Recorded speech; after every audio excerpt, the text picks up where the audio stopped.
Hello, Kyle. Hello, Gozen. Hello, Bala and Nathan. And Jim and Tom Riddle Wife Can Fight. Welcome to you. You are a new face. It is delightful to see you. We're going to be continuing with the book that I started yesterday. I made an elective decision. I'm just going to go until I get tired or midnight or something. 3 hours seems way, way, way too short. Especially since a lot of people like listening. So, when we last left off, Harry had just had his 11th birthday. He was on the house on the rock in the middle of the sea with his Uncle Vernon and Dudley, running from the mailman of all things. Harry just turned 11 and there was a loud knock at the door.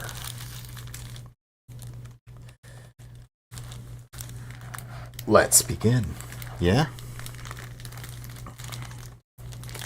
Because y'all have been delayed way too long. Chapter 4.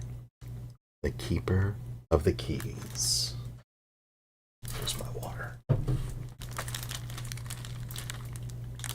Boom! They knocked again. Dudley jerked awake. "Where's the cannon?" he said stupidly. There was a crash behind them, and Uncle Vernon came skidding into the room. He was holding a rifle in his hands. Now they knew what he had been in the long thin package he had brought with them. "Who's there?" he shouted. "I warn you, I'm armed." There was a pause, and then smash! The door was hit with such force that it swung clean off its hinges, and with a deafening crash, landed flat on the floor. A giant of a man was standing in the doorway. His face was almost completely hidden by a long, shaggy mane of hair and a wild, tangled beard, but you could make out his eyes, glinting like black beetles under all that hair. The giant squeezed his way into the hut, stooping so that his head just brushed the ceiling. He bent down, picked up the door, and fitted it easily back into its frame. The noise of the storm outside dropped a little. He turned to look at them all. Couldn't make us a cup of tea, could ya? It's not been an easy journey."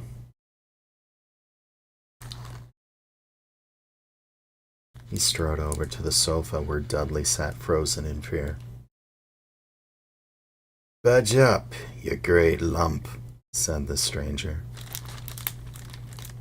Dudley squeaked and ran to hide behind his mother, who was crouching, terrified, behind Uncle Vernon. "And here's Harry," said the giant. Harry looked up into the fierce, wild, shadowy face and saw that the beetle eyes were crinkled in a smile. "Last time I saw you, you was only a baby," said the giant. "You look a lot like your dad, but you've got your mum's eyes." Uncle Vernon made a funny, rasping noise. I demand that you leave at once, sir, he said. You are breaking and entering. Ah, shut up, Dursley, you great prune, said the giant, reached over the back of the sofa, jerked the gun out of Uncle Vernon's hand, bent it into a knot as easily as if it had been made of rubber, and threw it into a corner of the room. Uncle Vernon made another funny noise, like a mouse being trodden on.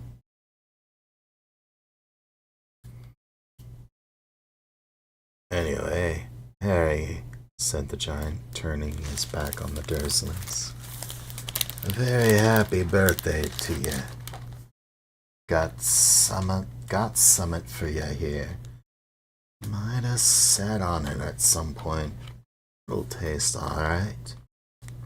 From an inside pocket of his black overcoat, he pulled a slightly squashed box.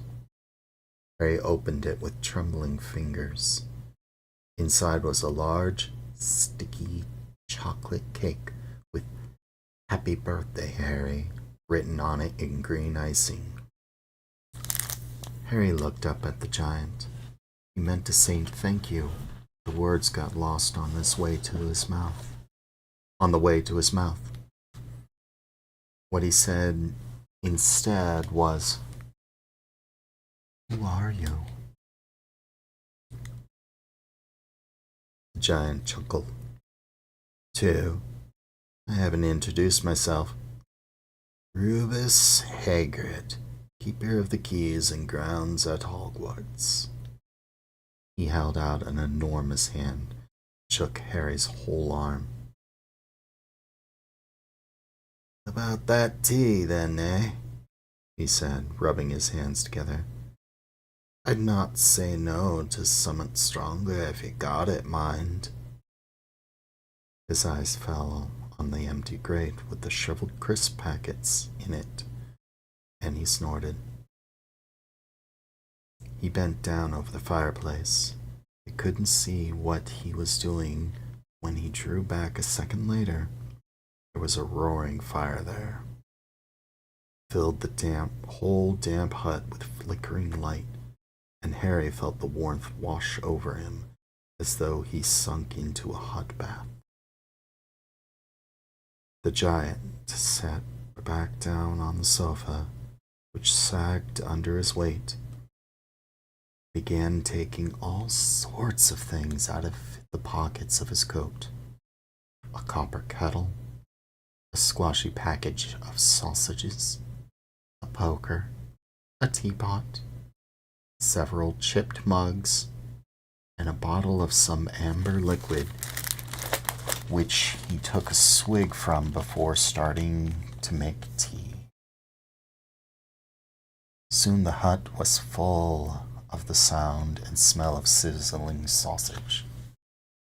Nobody said a thing while the giant was working, but as he slid the first 6 fat, juicy, slightly burnt sausages from the poker, Dudley fidgeted a little.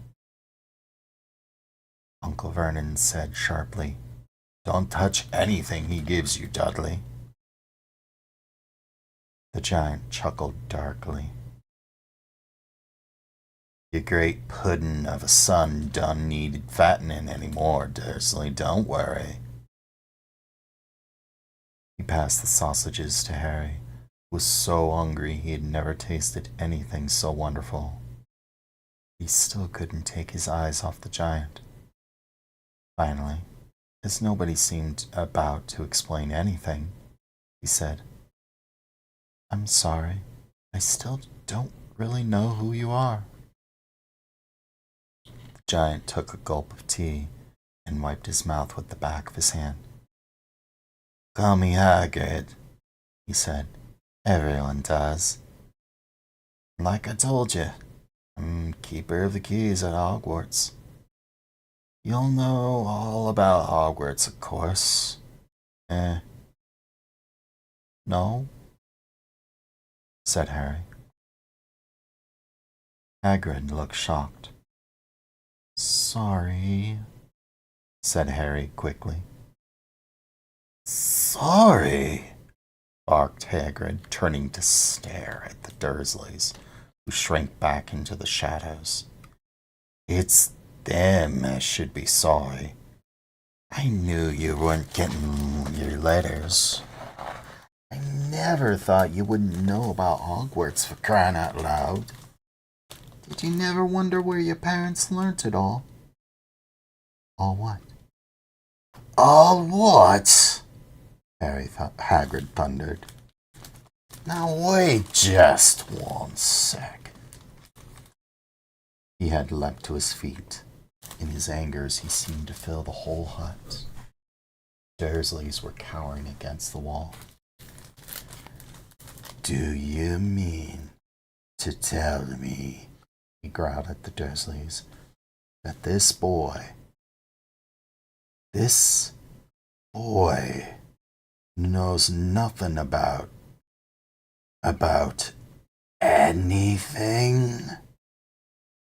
Harry thought this was going a bit far.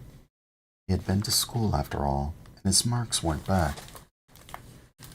I know some things, he said. I can, do maths and stuff. But Hagrid simply waved his hand and said, About our world, I mean, your world, my world, your parents' world. What world? Hagrid looked as if he was about to explode. Dursley! He boomed. Uncle Vernon, who had gone very pale, whispered something that sounded like Mimblewimble. Hagrid stared wildly at Harry. But you must know about your mom and dad, he said. I mean, they're famous. You're famous. What? My mom and dad weren't famous. Were they? You don't know. You don't know. Hagrid ran his fingers through his hair, fixing Harry with a bewildered stare. You don't know what you are, he said finally. Uncle Vernon suddenly found his voice. Stop, he commanded. Stop right there, sir. I forbid you to tell the boy anything. A braver man than Vernon Dursley would have quailed under the furious look Hagrid now gave him. When Hagrid spoke, his every syllable trembled with rage. You never told him. Never told him what was in the letter Dumbledore left for him. I was there. I saw Dumbledore leave it, Dursley. And you kept it from him all these years? Kept what from me? Said Harry eagerly. Stop! I forbid you! Yelled Uncle Vernon in panic. Aunt Petunia gave a gasp of horror. Go boil your heads, both of ye, said Hagrid. Harry. Yeah, wizard. There was silence inside the hut. Only the sea and the whistling wind could be heard. I'm a what? Gasped Harry. A wizard, of course, said Hagrid, sitting back down on the sofa, which groaned and sank even lower. And a thumpin' good 'un, I'd say, once you've been trained up a bit. With a mom and dad like yours, what else would you be? I reckon it's about time you read your letter. Harry stretched out his hand at last to take the yellowish envelope, addressed in emerald green to Mr. H. Potter, the floor, hut on the rock, the sea. He pulled out the letter and read, Hogwarts School of Witchcraft and Wizardry. Headmaster Albus Dumbledore. Order of Merlin. First Class. Grand Sorcerer. Chief Warlock. Supreme Magwump. International Confederation of Wizards. Dear Mr. Potter, we are pleased to inform you that you have a place at Hogwarts School of Witchcraft and Wizardry. Please find an enclosed list of all the necessary books and equipment. Term 1 begins on 1 September. We await your owl by no later than 31 July. Yours sincerely, Minerva McGonagall, Deputy Headmistress. Questions exploded inside Harry's head like fireworks. He couldn't decide which to ask first. After a few minutes, he stammered, What does it mean, they await my owl? Galloping gorgons, that reminds me, said Hagrid, clapping a hand to his forehead with enough force to knock over a cart horse. And from yet another pocket inside his overcoat, he pulled an owl. A real, live, rather ruffled-looking owl. A long quill, and a roll of parchment. With his tongue between his teeth, he scribbled a note which Harry could read upside down. Dear Mr. Dumbledore, given Harry his letter, taking him to buy things tomorrow. Weather's horrible. Hope you're well. Hagrid. Hagrid rolled up the note, gave it to the owl, which clamped it in its beak, went to the door, threw the owl out into the storm. Then he came back and sat down as though this was as normal as talking on the telephone.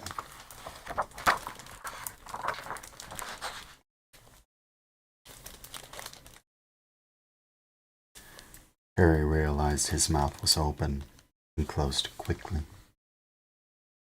Where was I? Said Hagrid. But at that moment, Uncle Vernon, still ashen-faced, but looking very angry, moved into the firelight. He's not going, he said. Hagrid grunted.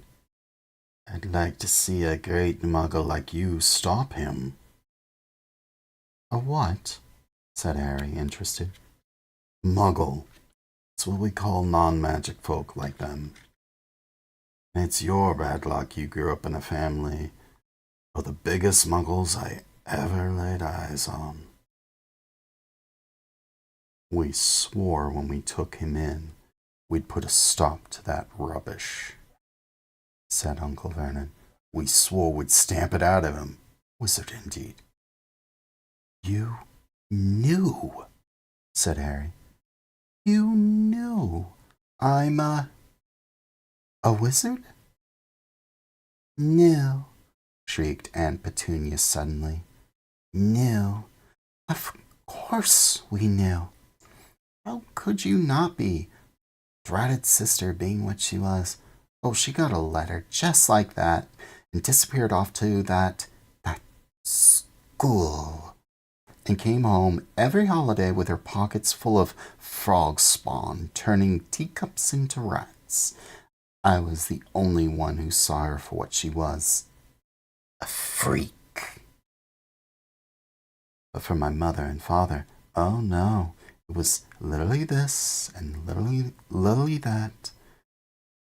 they were proud of having a witch in the family. She stopped to draw a deep breath and then went ranting on. It seemed she had been wanting to say all this for years. Then she met that Potter at school. They left and got married and had you, and of course I knew you'd just be the same. You'd be just the same, just as strange, just as abnormal. And then, if you please, she went and gotten herself blown up, and we got landed with you. Harry had gone very white. As soon as he found his voice, he said, "Blown up? You told me they died in a car crash." "Car crash?" roared Hagrid, jumping up so angrily that the Dursleys scuttled back into their corner. "How could a car crash kill Lily and James Potter? It's an outrage, a scandal. Harry Potter not knowing his own story when every kid in our world knows his name." "But why? What happened?" Harry asked urgently. The anger faded from Hagrid's face.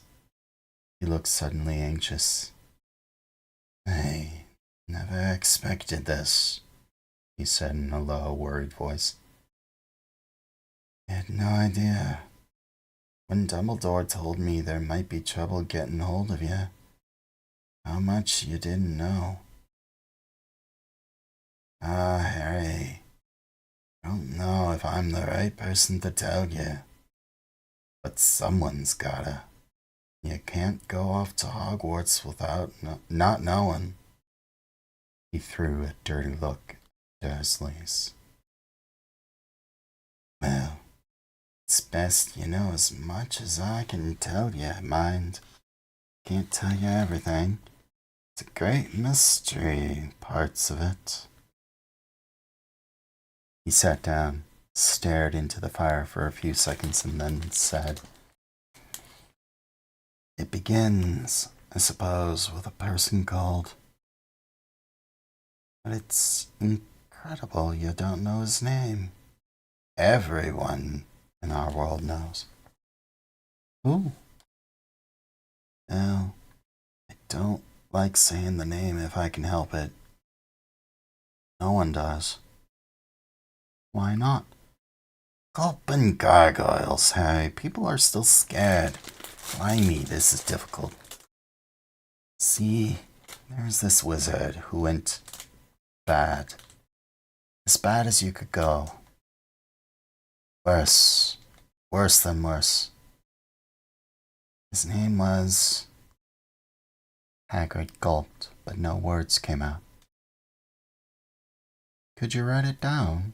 Harry suggested. Can't spell it. All right.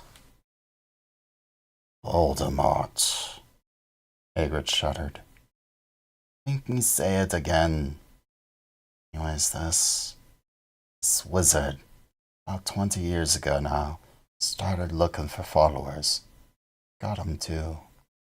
Some were afraid. Some just wanted a bit of his power.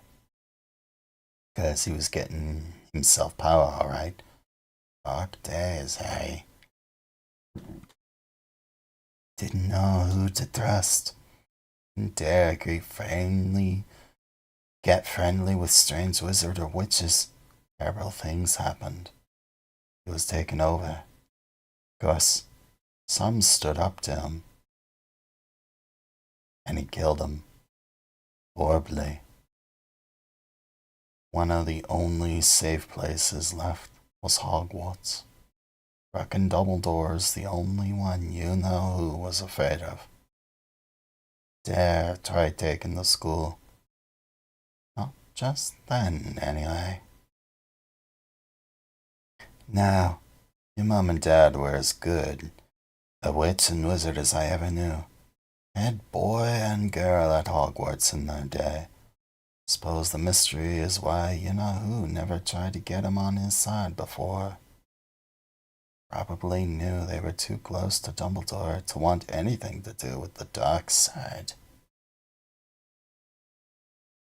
Maybe he thought he could persuade him. Maybe he just wanted him out of the way.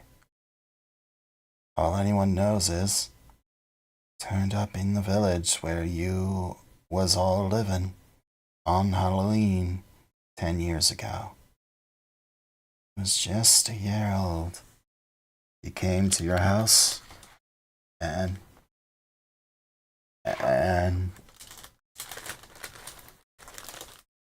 Hagrid suddenly pulled out a very dirty, spotted handkerchief and blew his nose with a sound like a foghorn.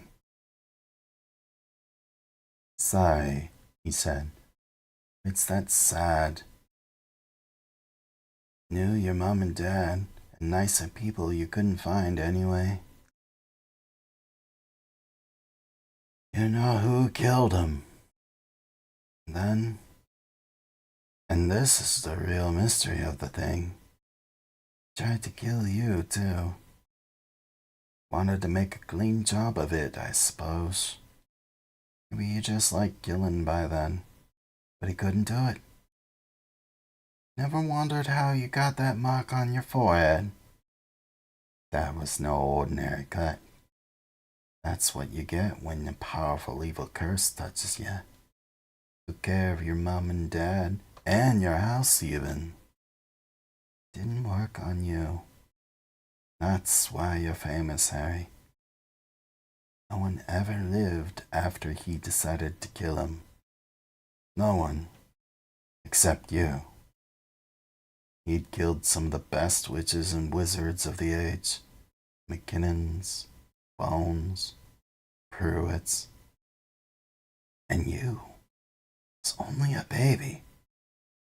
And you lived. Something very painful was going on in Harry's mind. As Hagrid's story came to a close, he saw again the blinding flash of green light more clearly than he had ever remembered it before.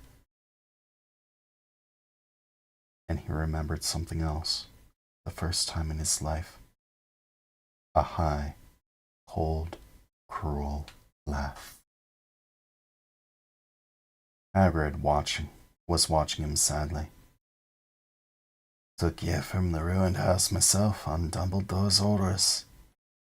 Brought ye to this lot. Load of old tosh, said Uncle Vernon.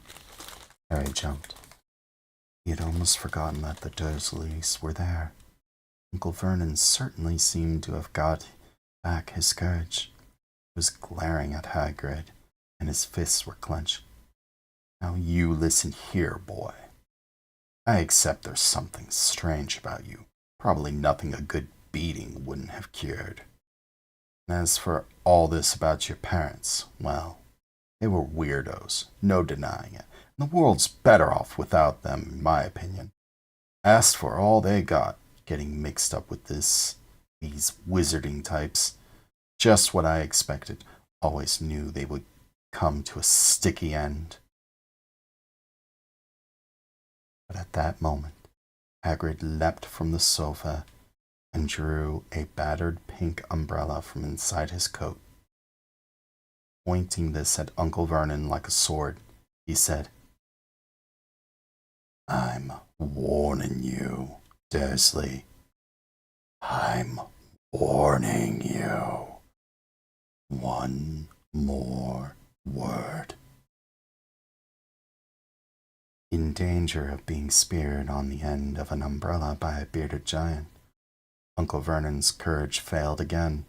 He flattened himself against the wall and fell silent. That's better, said Hagrid, breathing heavily and sitting back down on the sofa, which this time sagged right down to the floor. Harry, meanwhile, still had questions to ask. Hundreds of them. But what happened to Vol? Sorry. I mean, you know who? Good question, eh? Disappeared. Vanished. Same night he tried to kill you. Makes you even more famous. It's the biggest mystery, see? Who's getting more and more powerful? Where'd he go?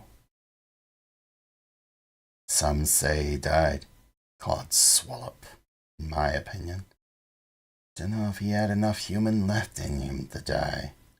Some say he's still out there, biding his time. Like, I don't believe it. People who was on his side came back to ours. Some of them came out of kind of trances. Don't reckon they could have done if he was coming back. Most of us reckon he's still out there somewhere, but lost his powers. Too weak to carry on, 'cause something about you finished him, Mary. There's something going on that night he hadn't counted on.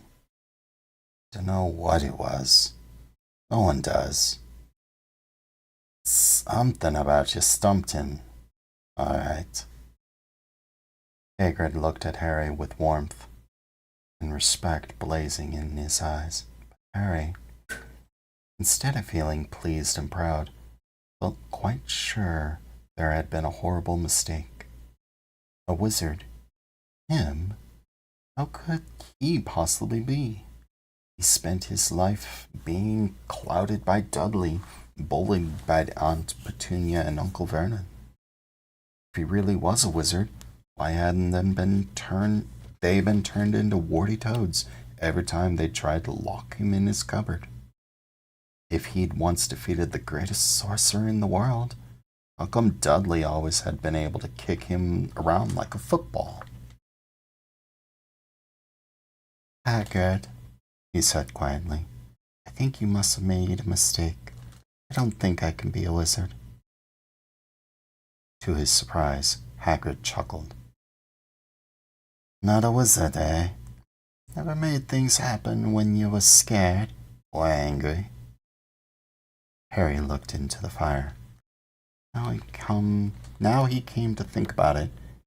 Every odd thing that had ever made his aunt and uncle furious with him had happened when he, Harry, had been upset or angry. Chased by Dudley's gang, he somehow found himself out of their reach.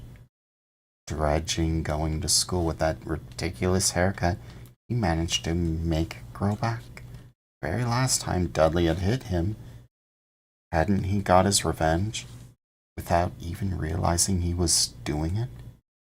Hadn't he set a boa constrictor on him?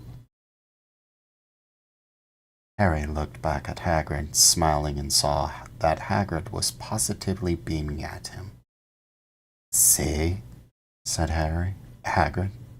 Harry Potter, not a wizard. You wait, you'll be right famous at Hogwarts. But Uncle Vernon wasn't going to give in without a fight. Haven't I told you he's not going? He hissed. He's going to Stonewall High. He'll be grateful for it. I've read those letters. He needs all sorts of rubbish. Spellbooks and wands, and if he wants to go, a great muggle like you won't stop him, growled Hagrid. Stop Lily and James Potter's son going to Hogwarts? You're mad. His name's been down ever since he was born. He's off to the finest school of witchcraft and wizardry in the world. 7 years there. He won't know himself. He'll be with youngsters of his own sort for a change.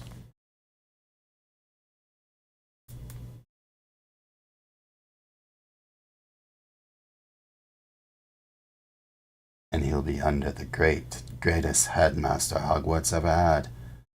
Albus Dumbledore. I am not paying for some crackpot old fool to teach him magic tricks, yelled Uncle Vernon. But he had finally gone too far. Hagrid seized his umbrella and whirled it over his head. Never, he thundered. Insult Albus Dumbledore in front of me. He brought the umbrella swishing down through the air to point at Dudley. There was a flash of violet light, a sound like a firecracker, a sharp squeal, and next second, Dudley was dancing on the spot with his hands clasped over his fat bottom, howling in pain. When he turned his back on them, Harry saw a curly pig's tail poking through a hole in his trousers. Uncle Vernon roared. Pulling Aunt Petunia and Dudley into the other room, he cast one terrified look at Hagrid and slammed the door behind him. Hagrid looked down at his umbrella and stroked his beard. Shouldn't have lost my temper, he said ruefully. But it didn't work anyway. Meant to turn him into a pig, but I was suppose he was so much like a pig anyway, there wasn't much left to do.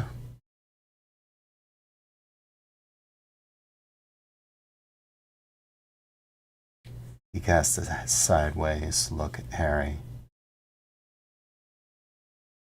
Under his bushy eyebrows.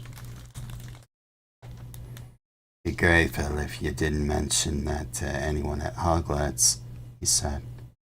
I'm, not supposed to do magic, strictly speaking. I was allowed to do a bit to follow you, and to get letters to you and stuff. One of the reasons I was so keen to take on the job. Why aren't you supposed to do magic? Asked Harry. Oh, well, I was at Hogwarts myself, but I, got expelled, to tell you the truth. In me third year, they snapped me wand in half and everything. But Dumbledore let me stay on as gamekeeper. Great man, Dumbledore. Why were you expelled? It's getting late, and we've got lots to do tomorrow. Gotta get up to town, get all your books and that. He took off his thick black coat and threw it to Harry. You can kip under that. Don't mind if it wriggles a bit. I think I still got a couple of dormice in one of the pockets.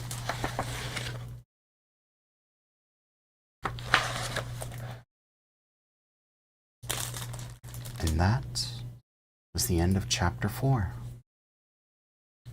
But I didn't record it. Oops. Sucks to be me. I guess I'll record it somewhere else. So, Camdog with the 3 months. Thank you. Hello, Manston. Thank you for the compliment, Paula. Nathan. And hello there, Tara. You want to see some of the pictures? This is a picture book, after all.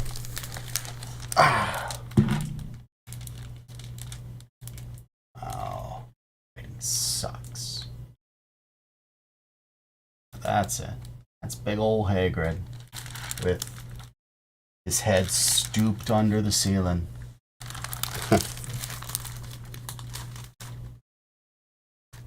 With nice big ol' eyes. It's hard to see something so massive be so friendly.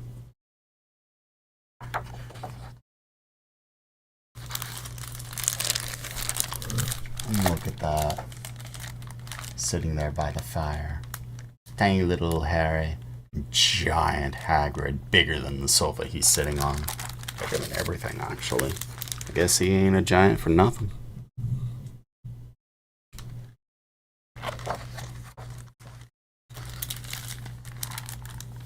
There's a picture of the owl. It was a little kind of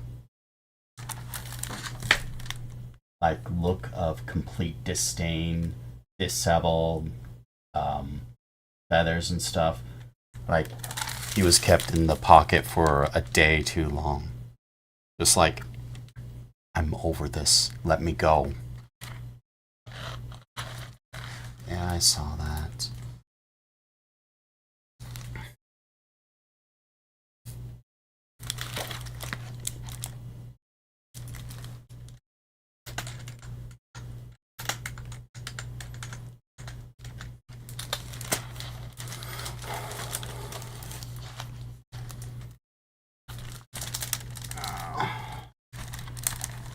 There's a picture of the Dursleys cowering in the corner. They're cowering behind their son. That's bad parenting, by the way. Like, a parent's goal is to protect their kids, not cower behind them.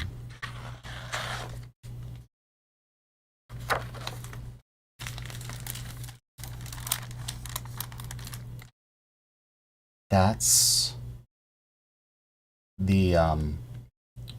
that's a picture of Hagrid losing his temper.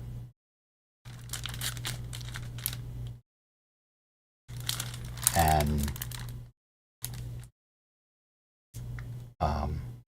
Dudley becoming a pig, more of a pig. Just needed the tail after all. And for the first time in the entire book, we get an actual art that takes up both pages. Go figure. Although, while it's dramatic and I love to see it, I honestly don't think this art needed to be on 2 pages. Like, I love to see it, but, like, what was that? You see, all of this right here could have just been on this page. All of this was not needed at all. Thank you for being here at all, Pixel. Much appreciated. Thank you.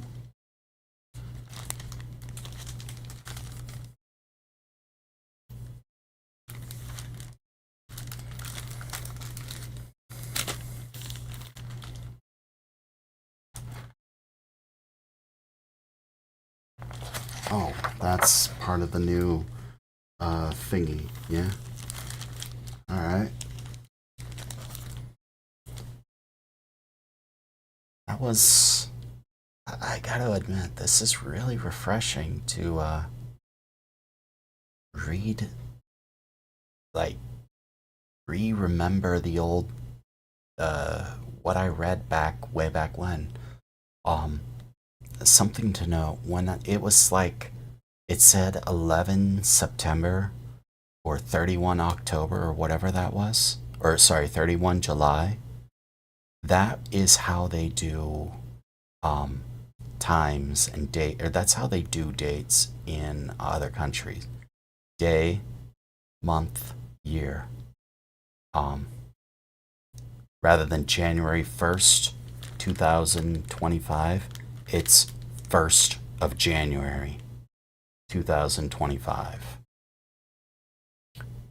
It's whatever you get used to is what's used, and that's how they do it there. Anyways, shall we continue? It sucks that Azzy's computer is being a crap. But let's have a drink of water. Wow, it's really, really warm here.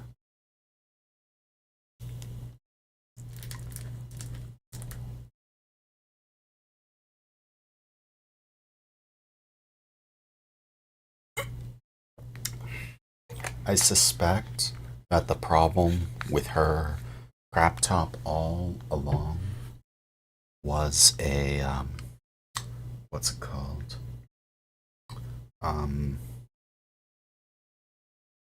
It it was likely a misplaced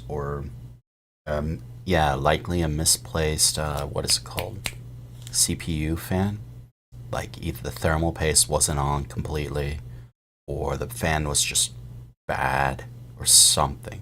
Because every single problem I see seems to be it's not getting enough cooling fast enough. And the constant overheat just ended up damaging things. It's strange that the CPU wasn't damaged. It was the SSDs. However, it's like flippers. That's what it is. That's the thing. You don't even need a lot of thermal paste. All you need is like a little. The way I've always put it is I put a little dot, like right here. And I take a very flat piece of plastic, and kind of smear it around, smear it around, and smear it around, and then kind of wipe it off. Not wiping it off, but like evenly applying it to every inch up here, and then doing the same down here.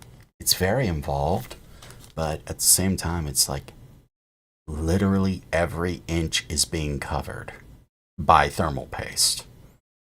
And thus far, the entire thing has been covered. So it's just like, why change it? Why?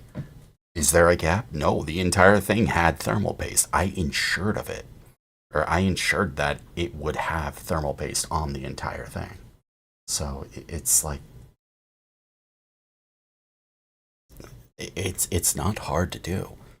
You're looking at a piece of equipment that costs like several $100s. It's you do it once and you don't worry about it for ever, really. Like, how often do you remove the CPU fan from the CPU? Never. Exactly. Do it once, do it right, never do it again. So it's just like, I digress. They made a mistake, they didn't own up to it, and Azzy's now gonna have to figure out how to get several $1,000s for a new computer.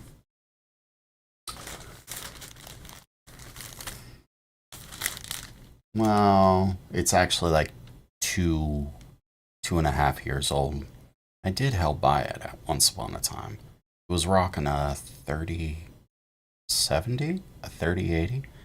They really ripped her off on prices. Yeah, needs to get a desktop. That is one good thing about building your computer. See, one really, really good thing about building your computer is you know what each part does and why. Well, to some extent. Like, you know what the graphics card is, you know what the CPU fan is, you know, like, what each thing is and where it is. So when something goes wrong, you already know kind of how to troubleshoot. A little bit more than basic, which saves so much time and so much money. It's just like, it's a good thing. I digress. We're not here to chit chat, are we? We're here to read. Right? So let's hit the start recording. And I dropped frames? How did I drop frames? There's nothing in this scene. Flippers. Alright. Chapter 5. Diagon Alley.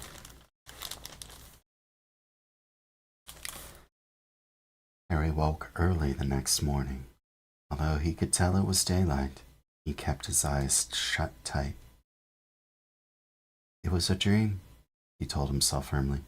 I dreamed a giant called Hagrid came to tell me I was going to a school for wizards. When I opened my eyes, I'll be at home, in my cupboard. There was suddenly a loud tapping noise, And there's Aunt Petunia knocking on the door, Harry thought, his heart sinking. But he didn't open his eyes. In such a good dream. Tap, tap, tap. All right, Harry mumbled, getting up. He sat up and saw Hagrid's heavy coat fall off him. The hut was full of sunlight. The storm was over. Hagrid himself was asleep on the collapsed sofa, and there was an owl rapping its claw on the window, a newspaper held in its beak. Harry scrambled to his feet, so happy he felt as though a large balloon was swelling inside of him. He went straight to the window and jerked it open. The owl swooped in and dropped the newspaper on top of Hagrid, who didn't wake up. The owl fluttered onto the floor and began to attack Hagrid's coat. Don't do that. Harry tried to wave the owl out of the way. It snapped its beak fiercely at him and carried on savaging the coat. Hagrid, said Harry, there's an owl. Hagrid grunted into the sofa. What? He wants paying for delivering the paper. In the pockets. Hagrid's coat seemed to be made of nothing but pockets. Bunches of keys, slug pellets, balls of string, mint humbags, tea bags. Finally, Harry pulled out a handful of strange-looking coins. Give him 5 nuts, said Hagrid, sleeping. Nuts? Little bronze ones. Harry counted out 5 little bronze coins. The owl held out its legs so he could put the money into a small leather pouch tied to it. Then it flew off through the open window. Hagrid yawned loudly, sat up, and stretched. Best be off, Harry. What's to do today? Gotta get up to London and buy all your stuff for school. Harry was turning over the wizard coins and looking at them. He had just thought of something which made him feel as though the happy balloon inside him had got a puncture. Hagrid? Said Hagrid, who was pulling on his huge boots. I haven't got any money. And you heard Uncle Vernon last night. He won't pay for me to go and learn magic. Don't worry about that, said Hagrid, standing up and scratching his head. Think your parents didn't leave you anything? But if their house was destroyed, Don't keep gold in their house, boy. Nah. First stop for us is Gringotts, Wizard's Bank. Have a sausage. They're not bad gold. I wouldn't say no to a bit of your birthday cake, neither. Wizards have banks? Just the one. Gringotts, run by goblins. Harry dropped the bit of sausage he was holding. Goblins? Yeah, so you'd be mad to try and rob it. Tell you that, never mess with goblins. Hey, Gringotts is the safest place in the world for anything you want to keep safe. Except maybe Hogwarts. Matter of fact, I gotta visit Gringotts anyway for Dumbledore. Hogwarts business. Hagrid drew himself up proudly. He usually gets me to do important stuff for her. Fetching you, getting things from Gringotts. So you can trust me, see? Got everything? Come on, then. Harry followed Hagrid out on the rock. The sky was quite clear now, and the sea gleamed in the sunlight. The boat Uncle Vernon had hired was still there, with a lot of the water in the bottom after the storm. "How'd you get here?" Harry asked, looking around for another boat. "Flew," said Hagrid. "Flew?" "Yeah, we'll go back in this. Supposed to use magic now that I got you." They settled down in the boat, Harry staring at Hagrid, trying to imagine him flying. "Seems a shame to row, though," said Hagrid, giving Harry another of his sideways looks. "If I was to, speed things up a bit, mind not mentioning it at Hogwarts?" "Of course not," said Harry, eager to see more magic. Hagrid pulled out the pink umbrella again, kept it twice on the side of the boat, and they sped off towards land. Why would you be mad to try and rob Gringotts?" "Spells, enchantments," said Hagrid, unfolding his newspaper as he spoke. "They say there's dragons guarding the high security vaults. And then you gotta find your way. Gringotts is hundreds of miles under London, see? Deep underground. You'd die of hunger trying to get out, even if you did manage to get your hands on the summit." Harry sat and thought about this while Hagrid was reading his newspaper, The Daily Prophet. Harry had learnt from Uncle Vernon that people liked to be left alone while they did this. It was very difficult. He had never seen so many. He had never had so many questions in his life. "Ministry of Magic messing things up as usual," Hagrid muttered, turning the page. "There's a Ministry of Magic?" Harry asked before he could stop himself. "Of course," said Hagrid. "They wanted Dumbledore for minister, of course. They'd never leave Hogwarts. So old Cornelius Fudge got the job. Bungler, if there ever was one. So he pelts Dumbledores with owls every morning asking for advice." "What does a Ministry of Magic do?"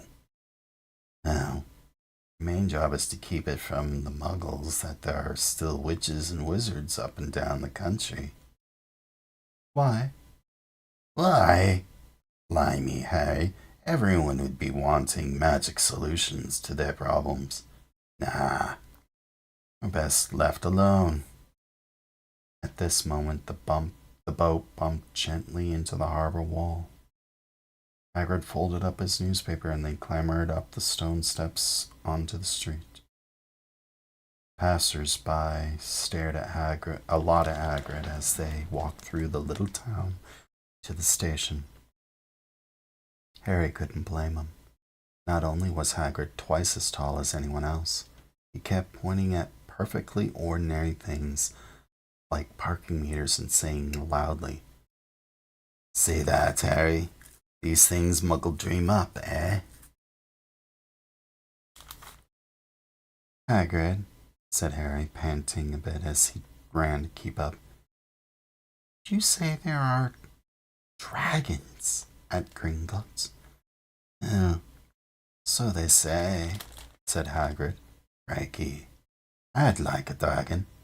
"You'd like one?" "Wanted one ever since I was a kid. There you go." They reached the station. There was a train to London in 5 minutes' time. Hagrid, who didn't understand Muggle money, as he called it, gave the notes to Harry so he could buy their tickets. People stared more than ever on the train. Hagrid took up 2 seats and sat knitting what looked like a canary yellow circus tent. "Still got your letter, Harry?" he asked as he counted stitches. Harry took the parchment envelope out of his pocket. Good. There's a list there of everything you need. Harry unfolded a second piece of paper he hadn't noticed the night before and read. Hogwarts School of Witchcraft and Wizardry. Uniform. First years will require 3 sets of plain work robes, black. 1 plain pointed hat, black, for day wear. 1 pair of protective gloves, dragon hide or similar. 1 winter cloak, black, silver fastenings. Please note that all pupils' clothes should carry name tags. Set books. All students should have a copy of each of the following. The Standard Book of Spells, Grade 1, by Miranda Goshawk. A History of Magic by Bathilda Bagshot. Magical Theory by Adalbert Waffling. A Beginner's Guide to Transfiguration by Emmerich Switch. 1000 Magical Herbs and Fungi by Elida Spore. Magical Drafts and Potions by Arsenius Jigger. Fantastic Beasts and Where to Find Them by Newt Scamander.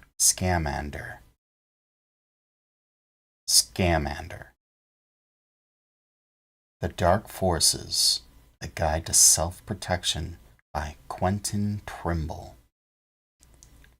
Other equipment.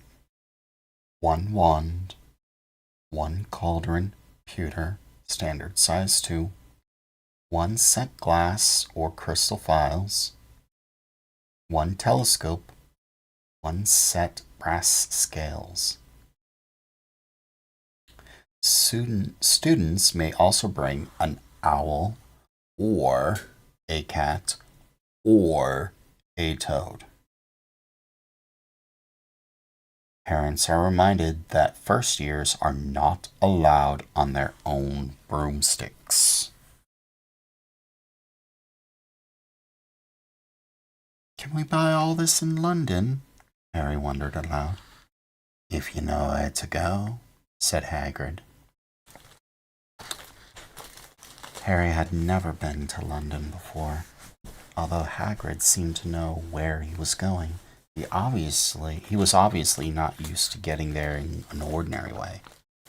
He got stuck in a thicket barrier on the underground and complained loudly that the seats were too small and the trains too slow. "Know how Muggles manage without magic," he said, as they climbed a broken-down escalator, which led up to a bustling road lined with shops. Hagrid was so huge that he parted the crowd easily. All Harry had to do was keep close behind him. They passed bookshops and music stores, hamburger bars and cinemas, but nowhere looked as if it could sell you a magic wand. This was just an ordinary street full of ordinary people. Could there really be piles of wizard gold buried miles beneath them? Were there really shops that sold spellbooks and broomsticks? Might this not all be some huge joke that the Dursleys had cooked up? If Harry hadn't known that the Dursleys had no sense of humor, he might have thought so. Yet, somehow, even though everything Hagrid had told him so far was unbelievable, Harry couldn't help trusting him. "This is it," said Hagrid, coming to a halt. "The Leaky Cauldron. It's a famous place." It was a tiny, grubby-looking pub. If Hagrid hadn't pointed it out, Harry wouldn't have noticed it was there. The people hurrying by it didn't glance at it. Their eyes slid from the big bookshop on one side to the record shop on the other, as if they couldn't see the leaky cauldron at all. In fact, Harry had the most peculiar feeling that only he and Hagrid could see it. Before he could mention this, Hagrid had steered him inside. For a famous place, it was very dark and shabby. The old women were sitting in a corner drinking tiny glasses of sherry. One of them was smoking a long pipe.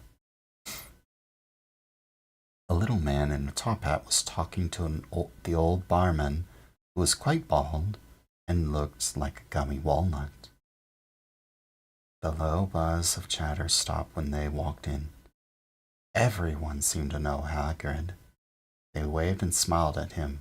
The barman reached for a glass, saying, "The usual, Hagrid." "Can't, Tom. I'm on Hogwarts business," said Hagrid, clapping his great hands on his hairy shoulder and making Harry's knees buckle. "Good Lord," said the barman, peering at Harry. "Is this... Can it be?" The leaky cauldron had suddenly gone completely still and silent.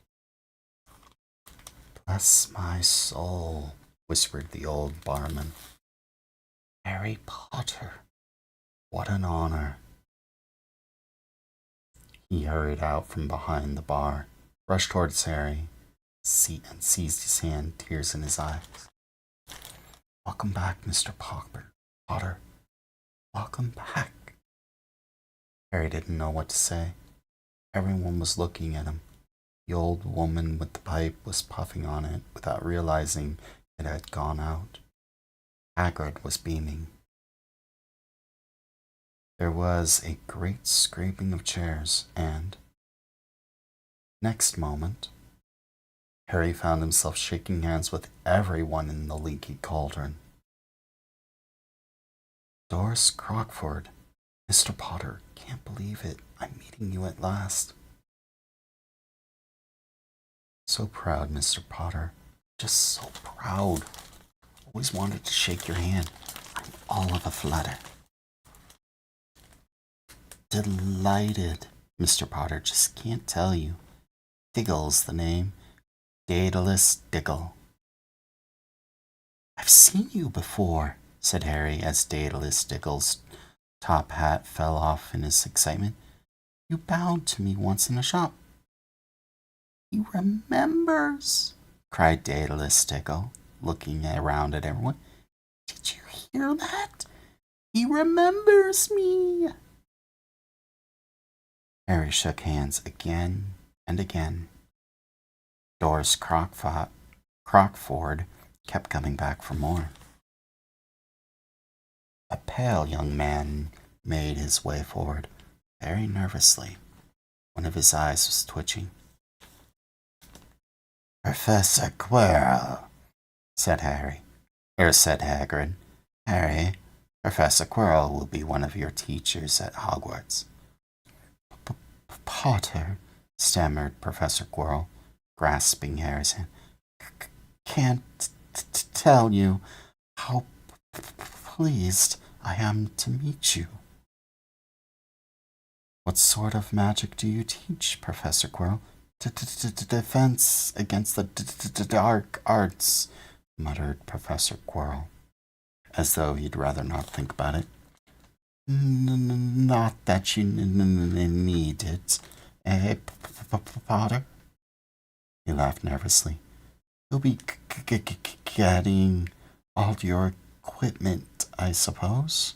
I've got to pick up new book on vampires myself." He looked terrified at the very thought. But the others wouldn't let Professor Quirrell keep Harry to himself. It took almost 10 minutes to get away from them all. At last, Hagrid managed to make himself heard over the babble. "Must get on. Lots to buy.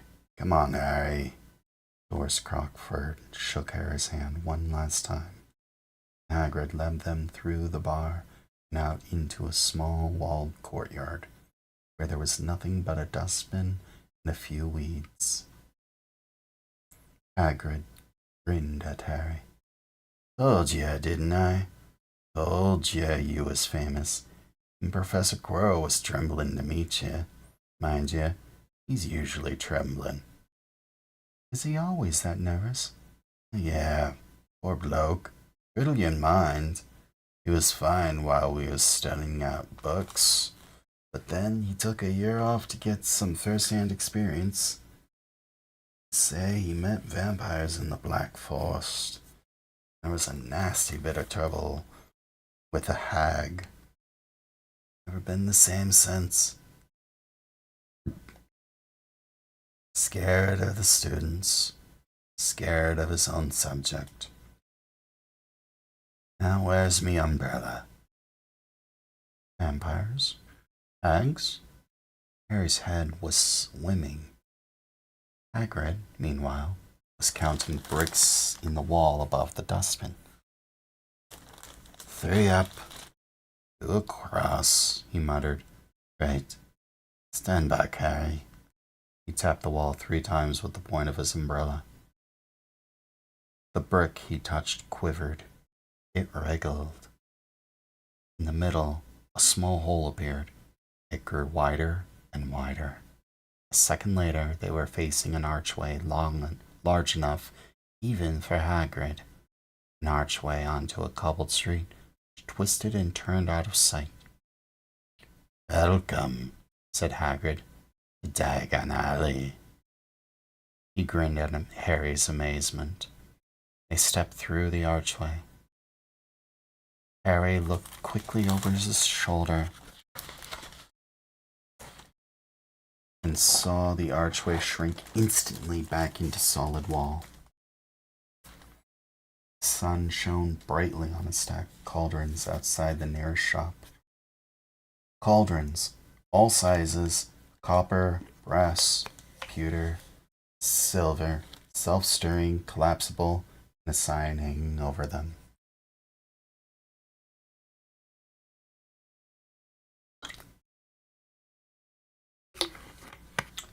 Yeah, you'll be needing one. We gotta get your money first. Harry wished he had about 8 more eyes.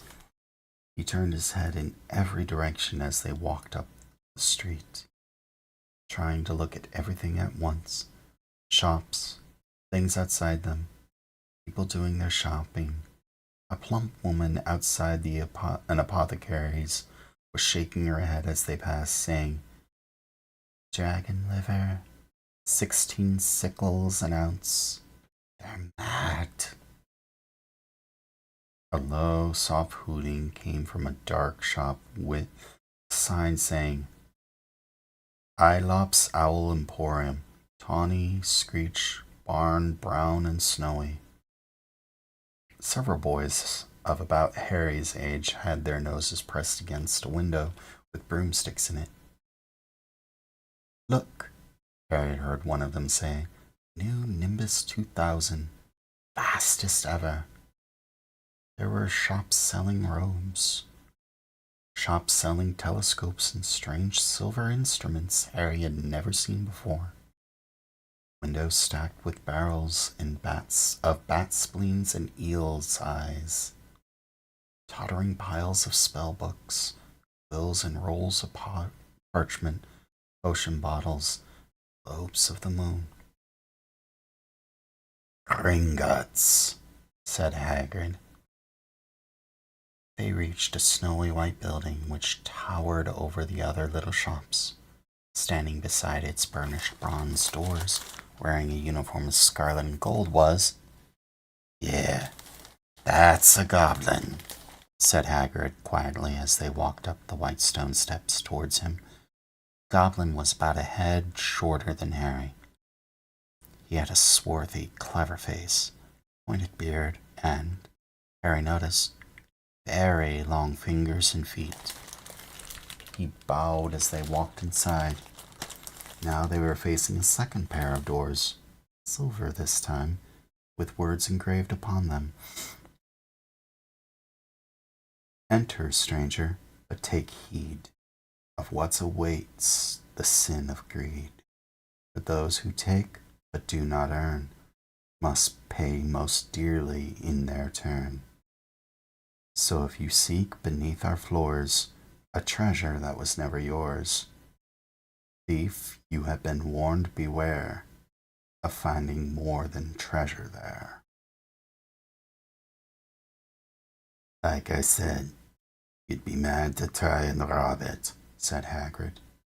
A pair of goblins bowed them through the silver doors, and they were in a vast marble hall.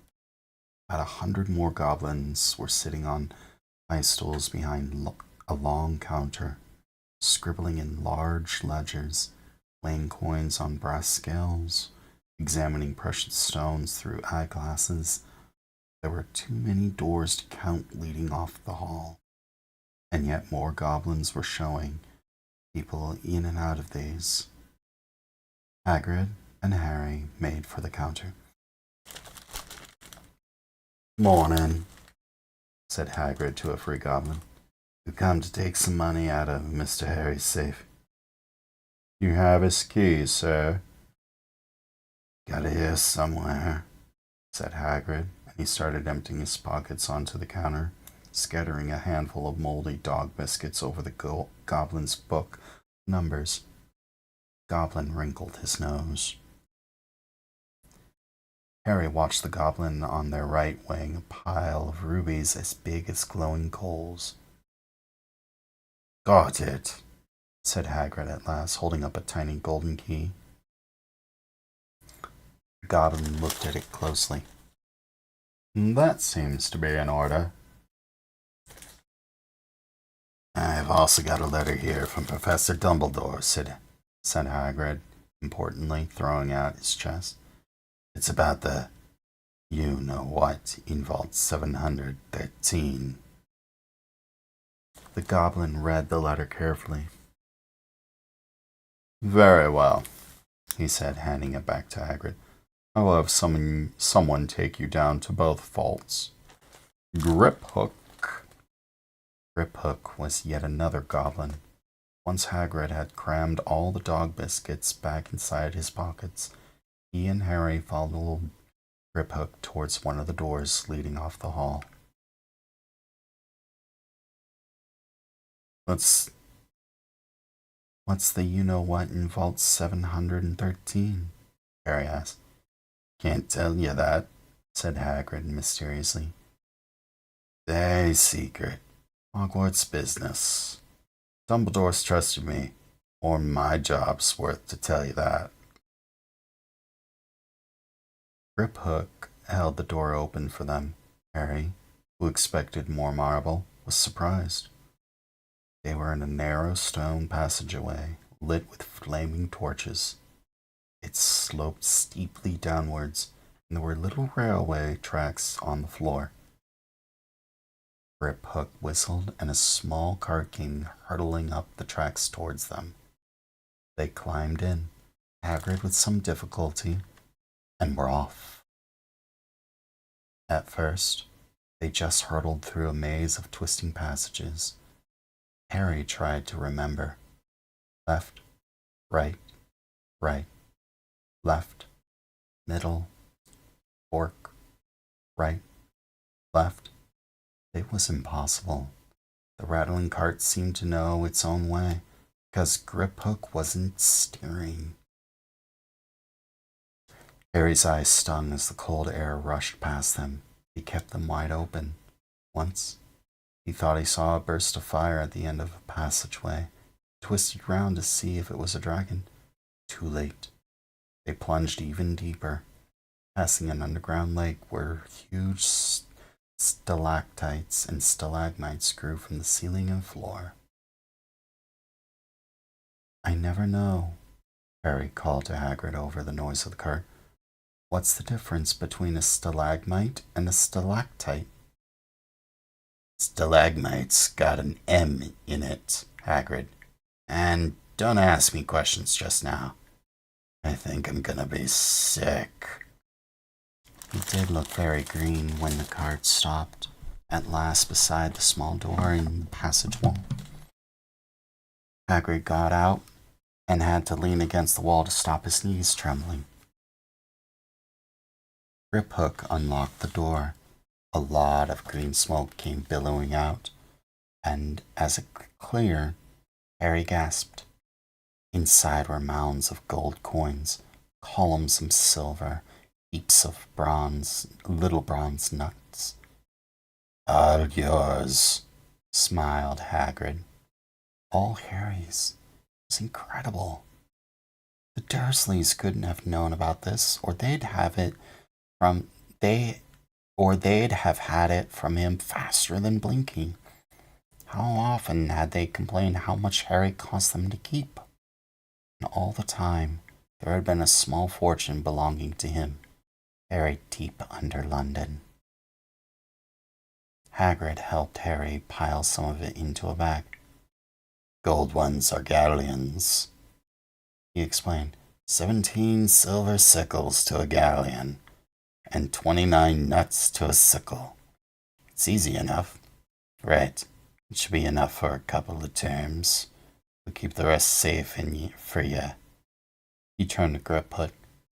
Vault 713 now, please. And can we go more slowly? 1 speed only, said Griphook.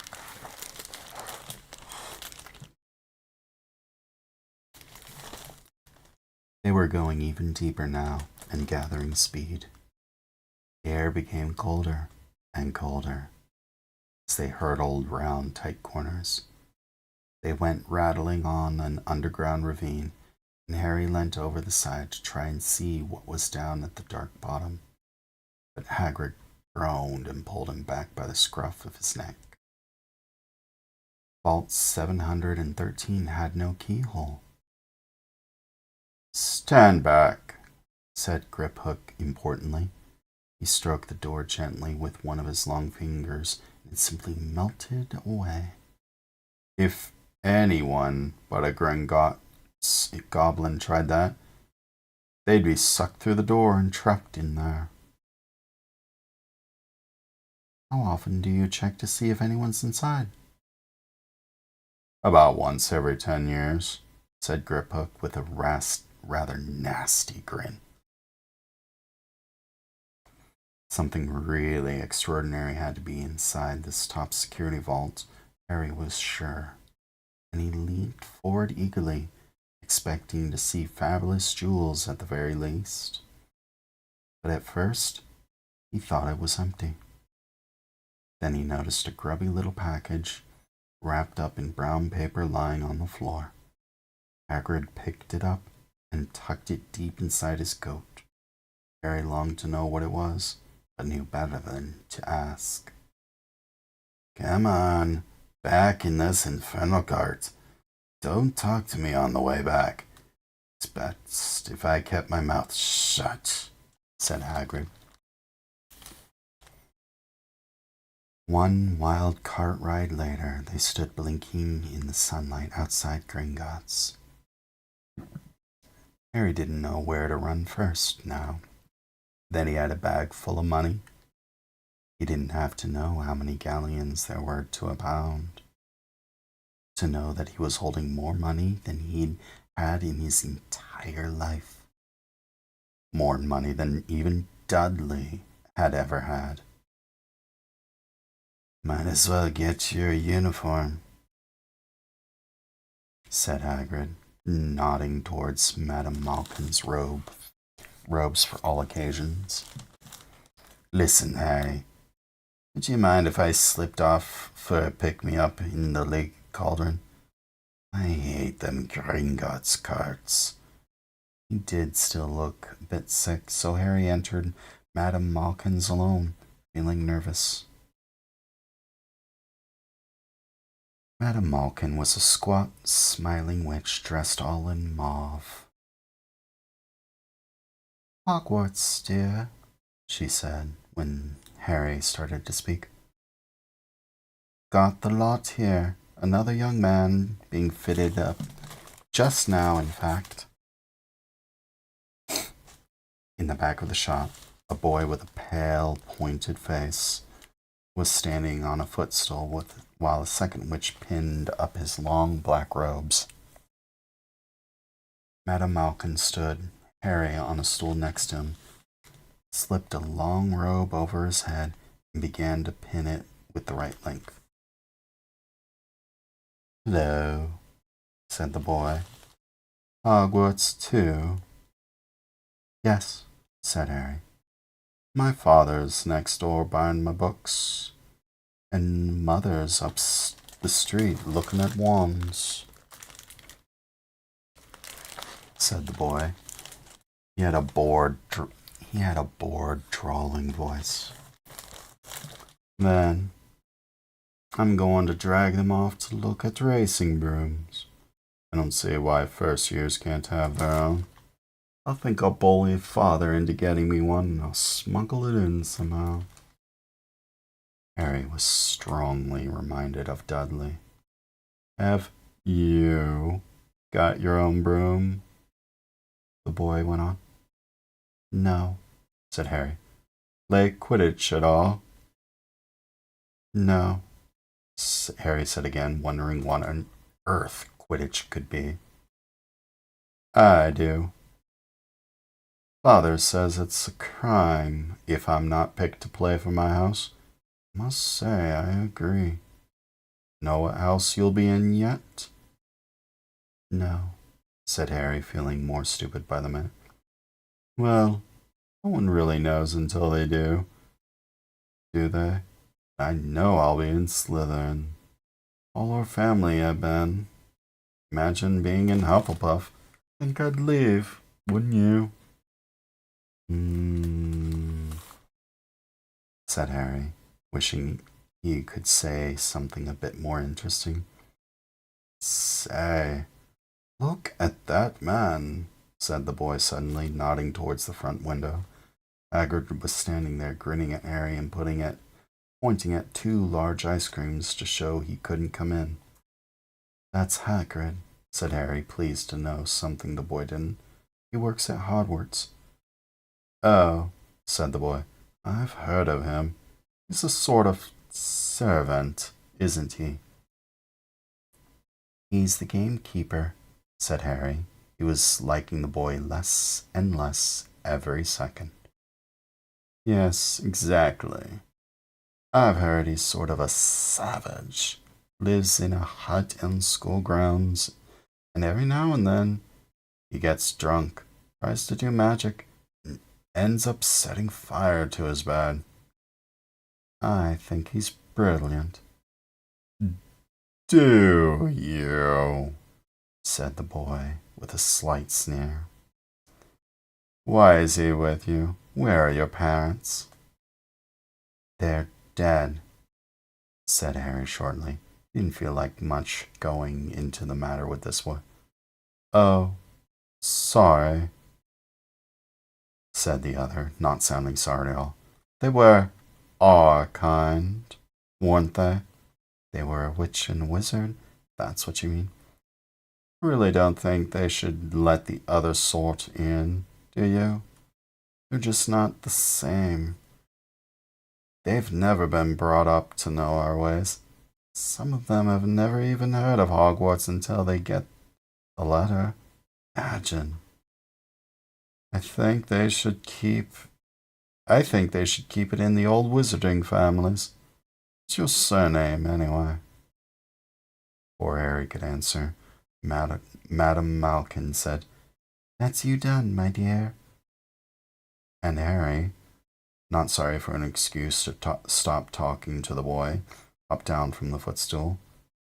"Well, I'll see you at Hogwarts, I suppose," said the drawling boy. Harry was rather quiet as he ate the ice cream Hagrid had brought him, chocolate and raspberry with chopped nuts. "What's up?" said Hagrid. "Nothing," Harry lied. They stopped to buy parchment and quills. Harry cheered up a bit when he found a bottle of ink that changed color as you wrote. When they had left the shop, he said, Hagrid, what's Quidditch? Blimey, I keep forgetting how little you know. Not knowing about Quidditch. Don't make me feel worse, said Harry. He told Harry about the pale boy in Madame Malkin's. And he said people from Muggle families shouldn't even be allowed in. You're not from a Muggle family. If he'd known who you were, he's grown up knowing your name if his parents are wizarding folk. You saw him in the Leaky Cauldron. Anyway, what does he know about it? Well, the best I ever saw were the only ones with magic in 'em, and a long line of muggles. Look at your mum. Look what she had for a sister. So what is Quidditch? It's a sport. Wizard sport. It's like football in the muggle world. Everyone follows Quidditch. Played up in the air on broomsticks, and there's 4 balls. So I don't know how to explain the rules. What are Slytherin and Hufflepuff? Schoolhouses. There's 4. Everyone says Hufflepuff are a lot of duffers, but I bet I'm in Hufflepuff, said Harry gloomily. better Hufflepuff than Slytherin, said Hagrid darkly. There's not a single witch or wizard who went bad who wasn't in Slytherin. You know who was one? You know who was at Hogwarts? Years and years ago, said Hagrid. They bought Harry's school books in a shop called Flourish and Blots, where their shelves were stacked to the ceiling with books as large as paving stones bound in leather. Books the size of postage stamps in covers of silk, books of peculiar symbols, and a few books with nothing in them at all. Even Dudley, who never read anything, would have been wild to get his hands on some of these. Hagrid almost had to drag Harry away from curses and counter-curses. Bewitch your friends and befuddle your enemies with the latest revenge. Hair loss, jelly legs, tongue-tying, and much, much more. By Professor Vindictus Viridian. I was trying to find out how to curse Dudley. I'm not saying that's not a good idea. You're not to use magic in the Muggle world except on very special circumstances, said Hagrid. Anyway, you couldn't work any of them curses yet. You'll need a lot more study before you get to that level. Hagrid wouldn't let Harry buy a solid gold cauldron either. It says pewter on your list. They got a nice set of scales for weighing potion ingredients and a collapsible brass telescope. Then they visited the apothecary's, which was fascinating enough to make up for its horrible smell. A mixture of bad eggs and rotted cabbages.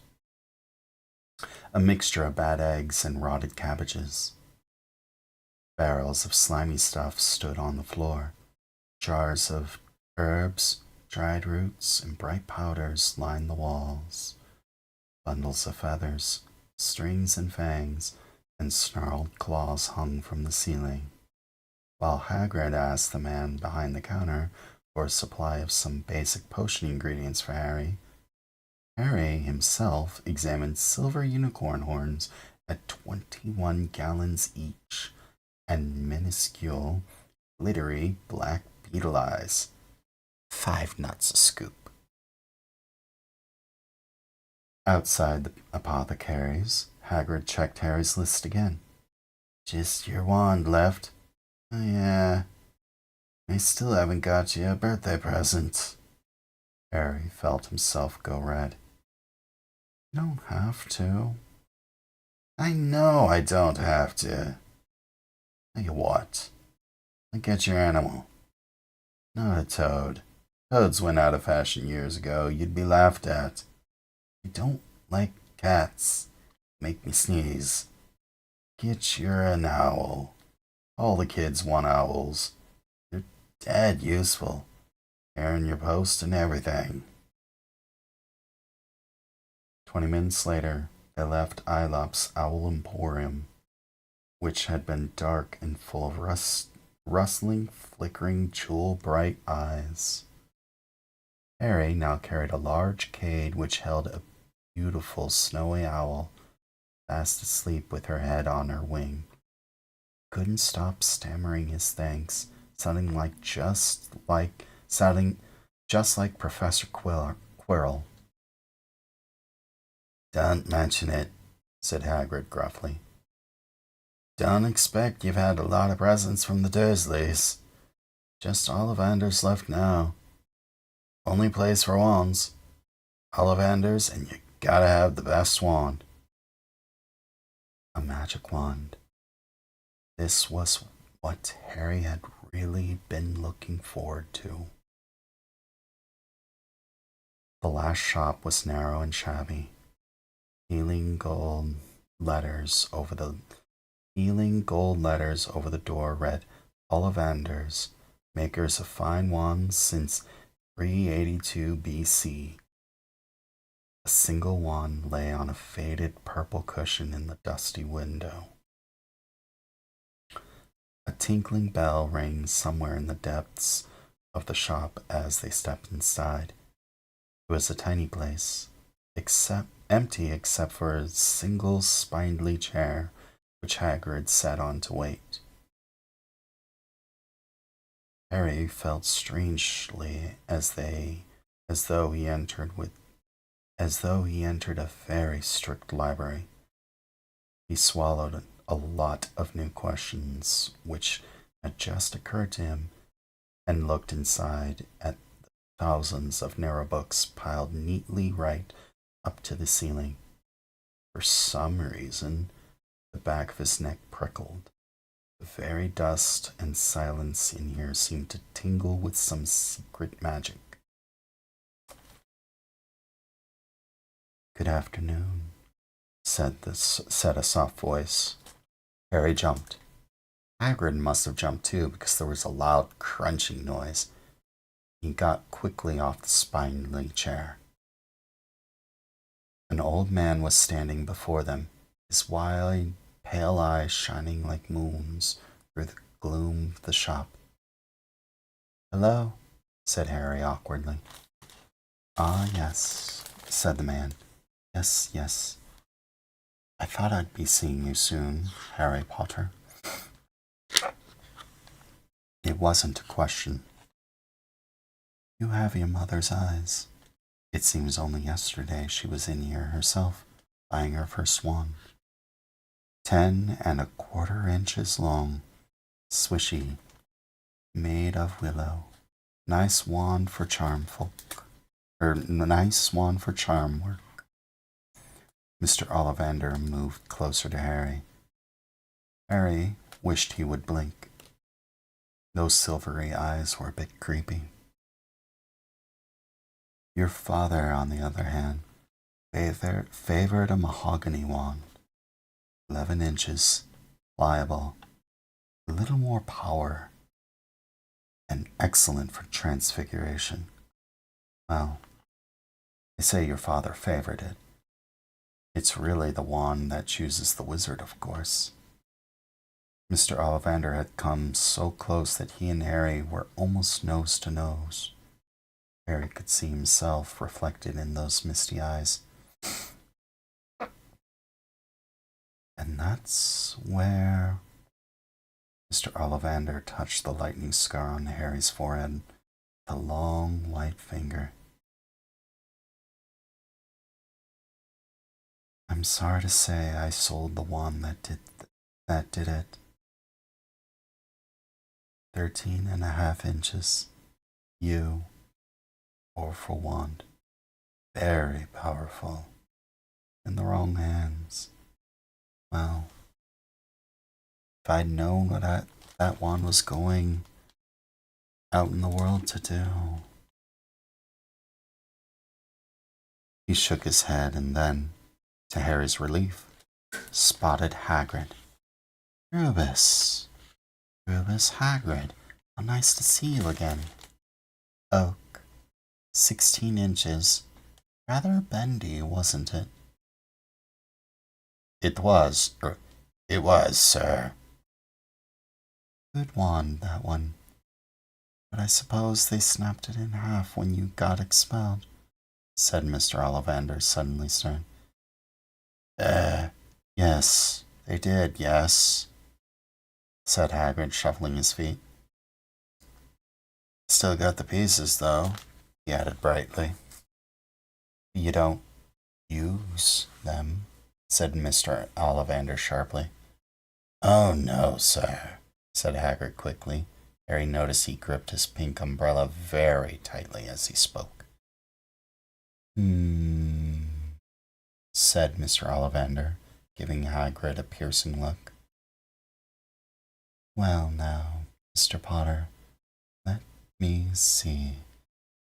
He pulled a long tape measure with silver markings out of his pocket. Which is your wand arm? Well, I'm right-handed, said Harry. Hold out your arm. That's it. He measured Harry from shoulder to finger, then wrist to elbow, shoulder to floor, knee to armpit, and round his head. As he measured, he said, Every Ollivander wand has a core of a powerful magical substance, Mr. Potter. We use unicorn hairs, phoenix tail feathers, and the heartstrings of dragons. No two Ollivander wands are the same, just as no two unicorns, dragons, or phoenixes are quite the same. And of course, you will never get such good results with another wizard's wand. Harry suddenly realized that tape measure, which was measuring between his nostrils, was doing this on its own. Mr. Ollivander was flitting around the shelves, taking down boxes. This will do, he said, and the tape measure crumpled into a heap on the floor. Right then, Mr. Potter, try this one. Beech wood and dragon heartstring, 9 inches, nice and flexible. Just give it a wave. Harry took the wand and, feeling foolish, waved it around a bit. But Mr. Ollivander snatched it out of his hand almost at once. Maple and phoenix feather, 7 inches. Quite whippy. Try. Harry tried, but he hardly raised the wand when it, too, was snatched back by Mr. Ollivander. No, no. Here, ebony and unicorn hair, 8.5 inches. Springy. Go on. Try it out. Harry tried. He had no idea what Mr. Ollivander was waiting for. The pile of tried wands was mounting higher and higher on the spindly chair. The more wands Mr. Ollivander pulled from his shelves, the happier he seemed to become. Tricky customer, eh? Not to worry. We'll find the perfect match here somewhere. I wonder now. Yes, why not? Unusual combination. Holly and phoenix feather, 11 inches, nice and supple. Harry took the wand and felt a sudden warmth in his fingers. He raised the wand above his head, brought it swishing down through the dusty air, and a stream of red and gold sparks shot from the end like a firework, throwing dancing spots of light onto the walls. Hagrid whooped and clapped, and Mr. Oliver cried, Oh, bravo! Yes, indeed. Oh, very good. Well, well, well. How curious. How very curious. He put Harry's wand back into its box and wrapped it in brown paper, still muttering. Curious, curious. Sorry, what's curious? Mr. Ollivander fixed Harry with his pale stare. I remember every wand I've ever sold, Mr. Potter. Every single wand. It so happens that the phoenix whose tail feather is in your wand gave another feather. Just one other. It's very curious indeed.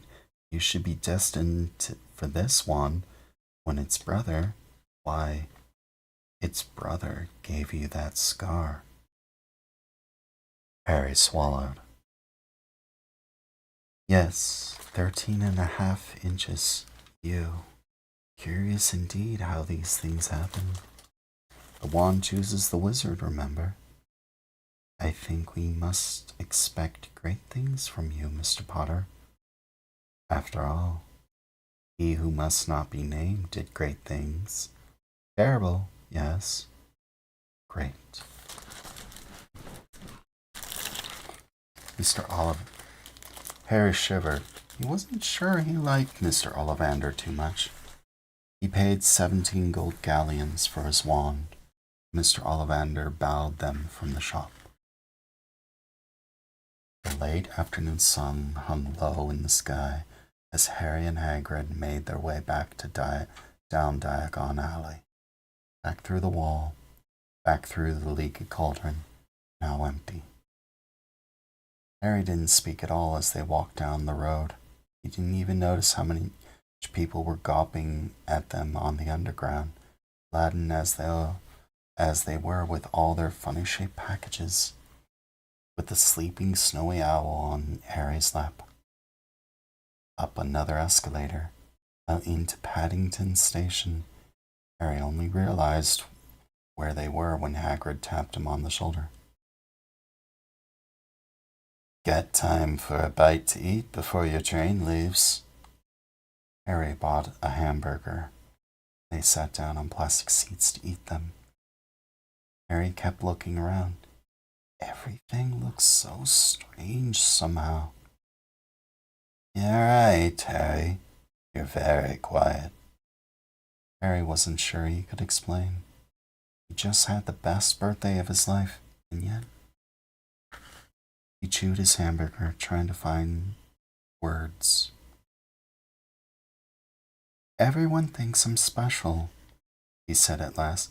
All those people in the leaky cauldron, Professor Quirrell, Mr. Ollivander. I don't know anything about magic at all. How can they expect great things? I'm famous. I can't even remember what I'm famous for. I don't know what happened when night my parents died. Hagrid leant across the table. Behind the wild beard and eyes he wore a very kind smile.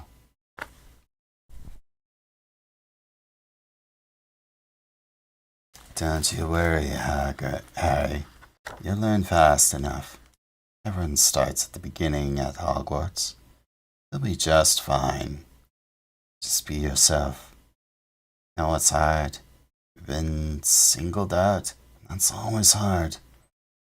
You'll have a great time at Hogwarts. I did. Still do, it's matter of fact. Hagrid helped Harry on to the train that would take him back to the Dursleys, then handed him an envelope. Your ticket for Hogwarts. 1st September, King's Cross. It's all on your ticket. Any problem with the Dursleys, send me a letter with your owl. She'll know where to find me. See you soon, Harry. The train pulled out of the station. Harry wanted to watch Hagrid until he was out of sight. He rose in his seat, pressed his nose against a window, but he blinked, and Hagrid was gone.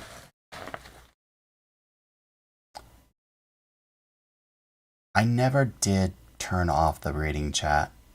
Sorry about that. Although chat barely moved. Hello, little tiger. Welcome. How are you? And how was your stream earlier?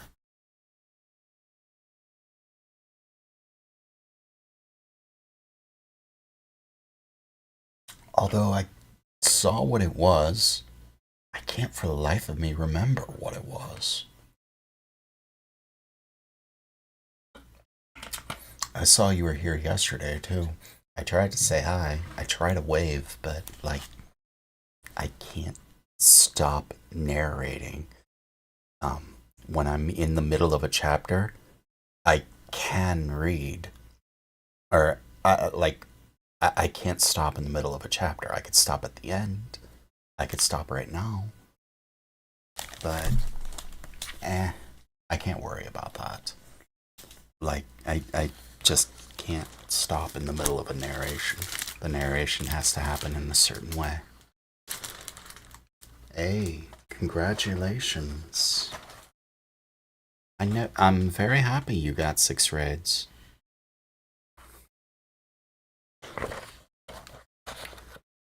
This was kind of a long chapter, wasn't it? Alright. Do you guys like to see some of the pictures? Some of these are multiple pages. Oh, that's not even the beginning of the chapter. Okay.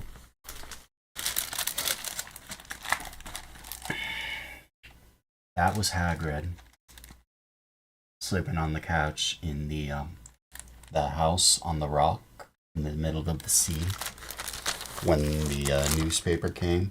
Yeah.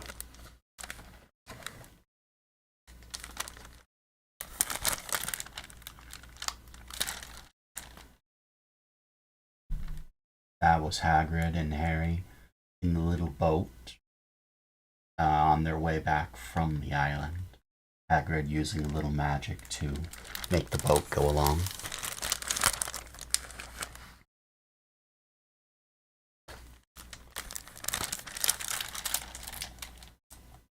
Hagrid and Harry sitting at the station.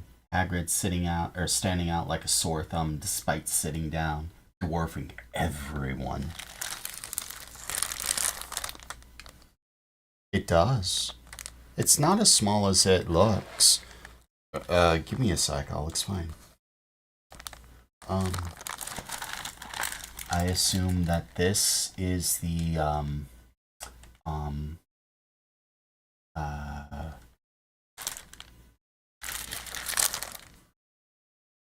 the leaky cauldron. Yeah, that's the leaky cauldron. And there's the leaky cauldron thing. It is the full book. And, it's larger than you think. It's the illustrated one. And, it's quite massive, actually. Just going back to the page. 246 pages. Double line. I have one of the original books that I own right here. It's not illustrated. Deathly Hollows. Is this part 1? I think it was. I do think it was, although this happened to it. This was not my fault, though. Oh, well, it was, but it also wasn't.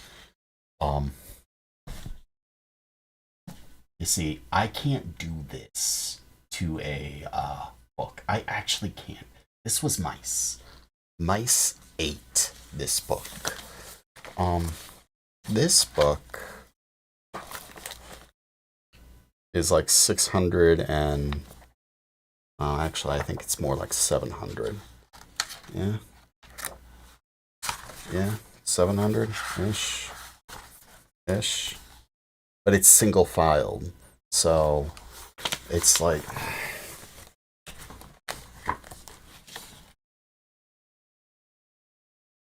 the dust covers again. Like, you see how this is all one line, one page here?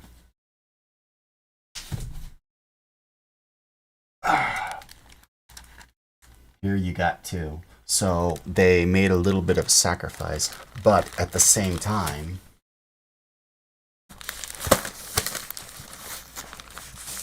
look at the size. Here, cover to cover, yeah? Hello, Loud House. Cover to cover, just like this. Oh. Like, there's a substantial difference between them. One is quite a bit larger than the other. I hope that doesn't fall down.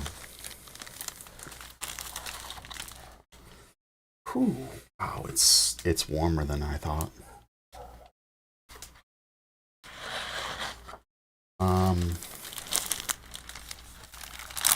It's a picture of Diagon Alley. Oh, yeah, there we go. Diagon Alley. How are you?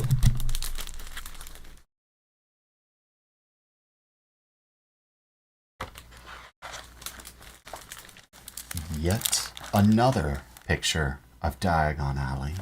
In fact, let me see.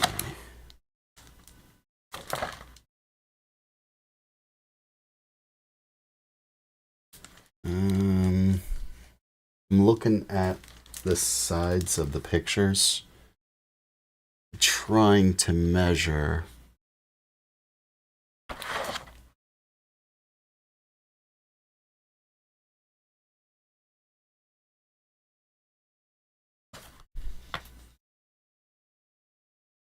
Yeah, it's not quite the same.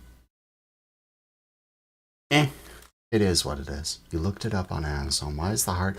I honestly don't know. I do know this book is a $40 book. And the entire series is if you were to get the entire illustrated set, which if you're getting one, you're getting them all, you are going to be paying a lot of money. That is one of the goblins. Oops. The tiny eye is his actual eye. That giant eye you see is a lens of sorts. It like an eyeglass that you would use to inspect things, like one of those. Hey, I'm looking at this, and I can see it bigger. Thank you, Nathan.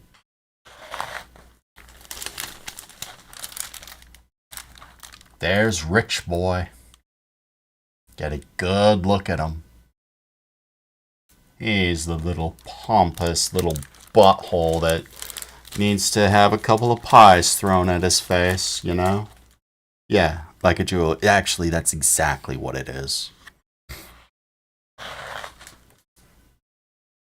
No picture on this page. Just the tiny one on this one. That's the wand and the little table. Don't those look like little feet? Yeah.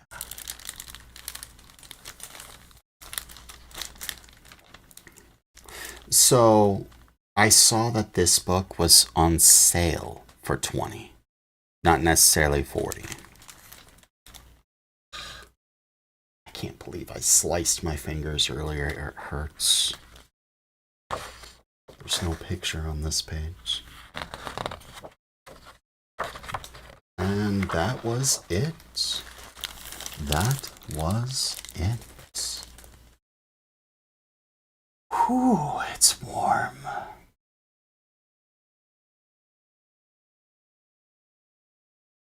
It's real warm. So that was Diagon Alley. Wow. Harry Potter found that he's a wizard and he's rich and famous. He has everything everyone could want. He's 10 years old and he found out he's rich and famous. He's set for life.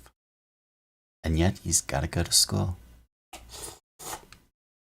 Got to go to school. Yeah. That was a fun read. That was kind of long, though.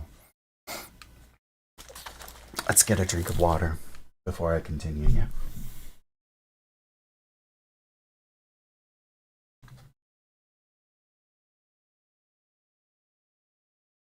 How are you all enjoying the read and the narration? I haven't got copyrighted All Oblivion yet, so I'd like to think I did something right.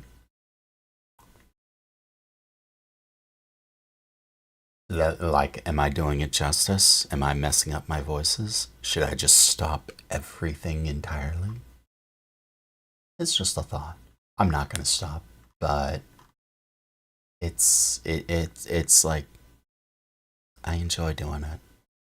It's just if no one else is enjoying it, this is one of those things you really don't want an audience of zero, you know?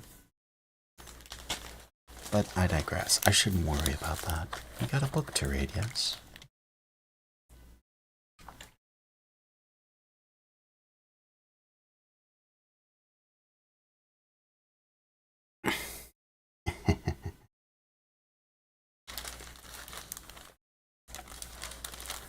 So, I haven't got hit with a copyright. The problem is, Tara, what I'm doing is actually it's not just copyright infringement. What I'm doing is downright illegal. I'm not kidding. This is very illegal what I'm doing.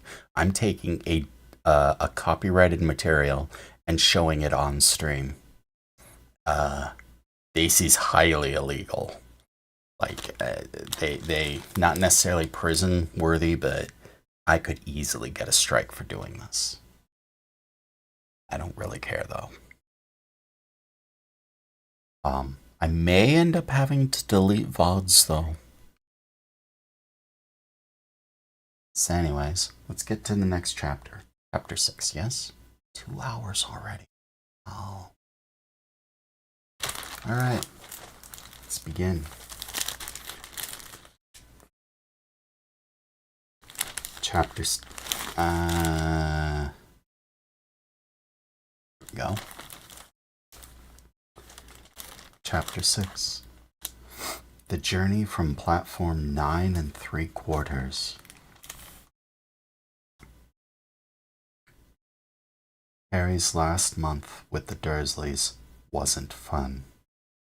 True, Dudley was now so scared of Harry he wouldn't stay in the same room, while Aunt Petunia and Uncle Vernon didn't shut Harry in his cupboard, force him to do anything, or shout at him.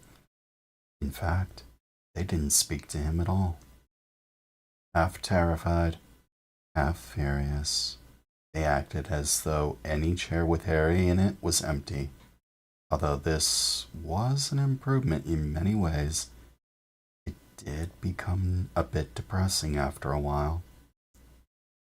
Harry kept to his room with his new owl for company. He had decided to call her Hedwig, a name he had found in A History of Magic. His school books were very interesting. He lay on his bed reading late into the night, Hedwig swooping in and out of the open window as she pleased. He was lucky that Aunt Petunia didn't come in to Hoover anymore, because Hedwig kept bringing back dead mice. Every night before he went to sleep, Harry ticked off another day on the piece of paper he had pinned to the wall, counting down to September 1st. On the last day of August, he thought he'd better speak to his aunt and uncle about getting to King's Cross Station next day. So he went down to the living room, where they were watching a quiz show on television. He cleared his throat to let them know he was there. Dudley screamed and ran from the room. Uncle Vernon? Uncle Vernon grunted to show he was listening. I need to be at King's Cross tomorrow to go to Hogwarts. Uncle Vernon grunted again. Would it be alright if you gave me a lift? Grunt. Harry supposed that meant yes. Thank you. He was about to go upstairs when Uncle Vernon actually spoke. Funny way to get to the wizard school. Train. Magic carpets all got punctures, have they? Harry didn't say anything. Where is this school, anyway? I don't know, said Harry, realizing this for the first time. He pulled the ticket Hagrid had given him out of his pocket. I just take the train from platform 9 3/4 at 11 o'clock. He read. His aunt and uncle stared. Platform what? 9 3/4. Don't talk rubbish, said Uncle Vernon. There is no platform 9 3/4. It's on my ticket. Barking, said Uncle Vernon. Howling mad, the lot of them. See? You just wait. All right, I'll take you to King's Cross. Going up to London tomorrow anyway, or I wouldn't bother. Why are you going to London? Harry asked, trying to keep things friendly. Taking Dudley to the hospital, growled Uncle Vernon. I'll have that ruddy tail removed before he goes to Smeltings. Harry woke at 5 o'clock the next morning and was too excited and nervous to go back to sleep. He got up and pulled on his jeans because he didn't want to walk in the station in his wizard robes. He'd change on the train, checked his Hogwarts list yet again to make sure he had everything he needed, saw that Hedwig was shut safely in her cage, and then paced the room, waiting for the Dursleys to get up. 2 hours later, Harry's huge, heavy trunk had been loading it into the Dursleys' car. Aunt Petunia had talked Dudley into sitting next to Harry, and they had set off. They reached King's Cross at 10:30.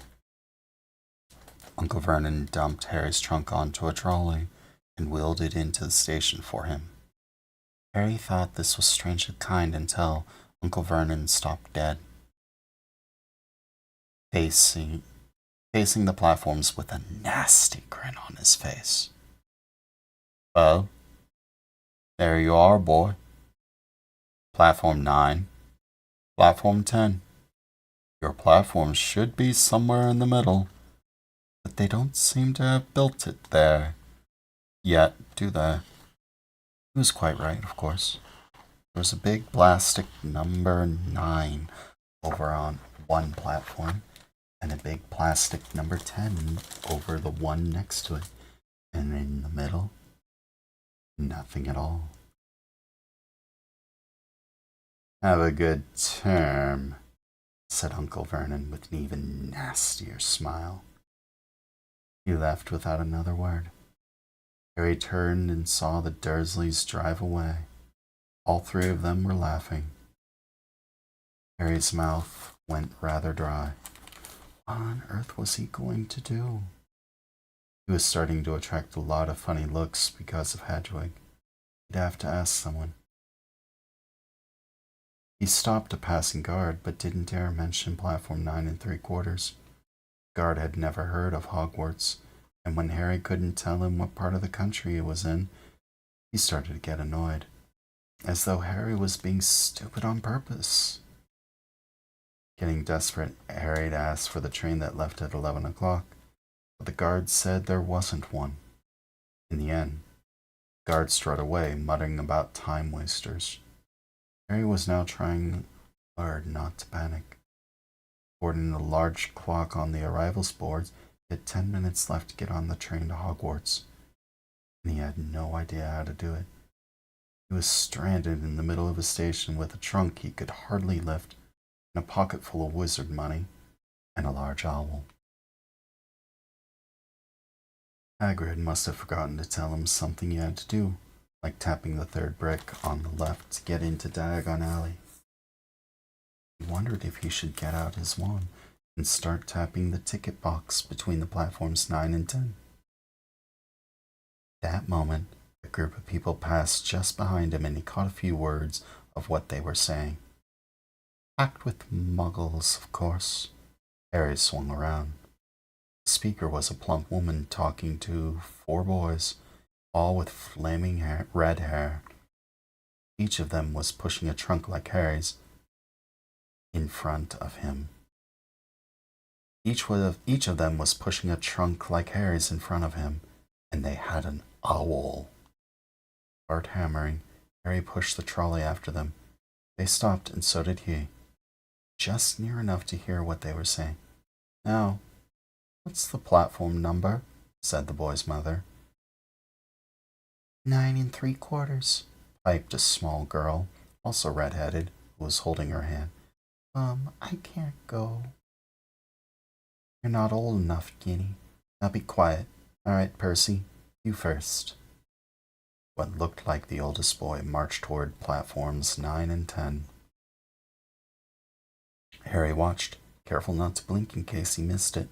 Just as the boy reached the divide between the 2 platforms, a large crowd of tourists came swarming in front of him, and by the time the last rucksack had cleared away, the boy vanished.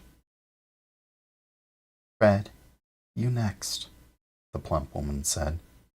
I'm not Fred, I'm George, said the boy.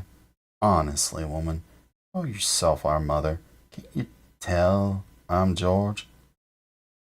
Sorry, dear. Only joking. I am Fred, said the boy, and off he went. His twin called after him in a hurry, and he must have done because a second later he had gone. How had he done it? Now the third brother was walking briskly towards the ticket barrier. He was almost there, and then, quite suddenly, wasn't anywhere. There's nothing else for it. Excuse me, Harry said to the plump woman. Hello, dear. First time at Hogwarts? Ron's near, too. She pointed in the last of the youngest of her sons. He was tall, thin, and gangling, with freckles, big hands and feet, and a long nose. Yes, the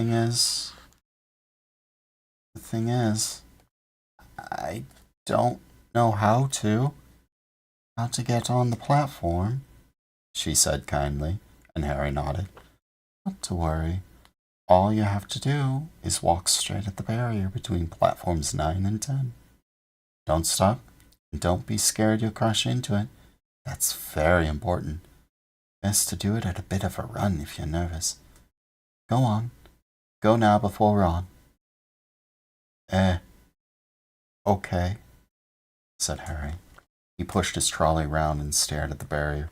It looked very solid. He started to walk towards it.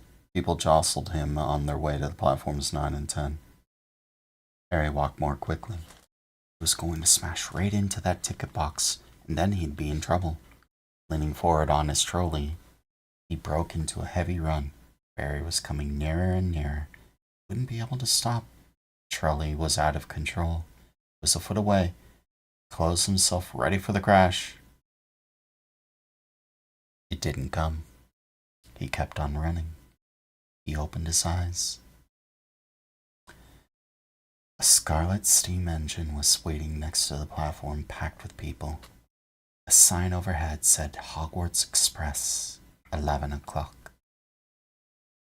Harry looked behind him and saw a wrought iron archway where the ticket box had been, with words Platform 9 3/4 on it. He had done it. Smoke from the engine dripped over the heads of the chattering crowd, while cats of every color wound here and there between their legs. Owls hooted at each other in a disgruntled sort of way over the babble and the scraping of heavy trunks. The first few carriages were already packed with students, some hanging out the window to talk to their families, some fighting over seats. Harry pushed his trolley off down the platform in search of an empty seat. He passed around he passed a round-faced boy who was saying, "Gan, I've lost my toad again." "Oh, Neville," he heard the woman sigh. The boy with dreadlocks was surrounded by a car. "Give us a look, Lee. Go on." The boy lifted the lid of a box in his arms, and the people around him shrieked and yelled as something inside poked out a long, hairy leg. He pressed on through the crowd until he found an empty compartment near the end of the train. He put Hedwig inside first, and then started to shove and heave his trunk towards the train door. He tried to lift up the steps, could hardly raise one end, and twice he dropped it painfully on his foot. "Want a hand?" It was one of the red-haired twins he followed through the ticket box. "Yes, please," Harry panted. "Hey, Fred, come here and help." With the twins' help, Harry's trunk was at last tucked away in a corner of a compartment. "Thanks," said Harry, pushing his sweaty hair out of his eyes. "What's that?" said one of the twins suddenly, pointing at Harry's lightning scar. "Blimey," said the other twin. "Are you?" "He is," said the first twin.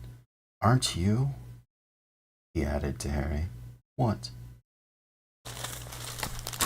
"Harry Potter," chorused the twins.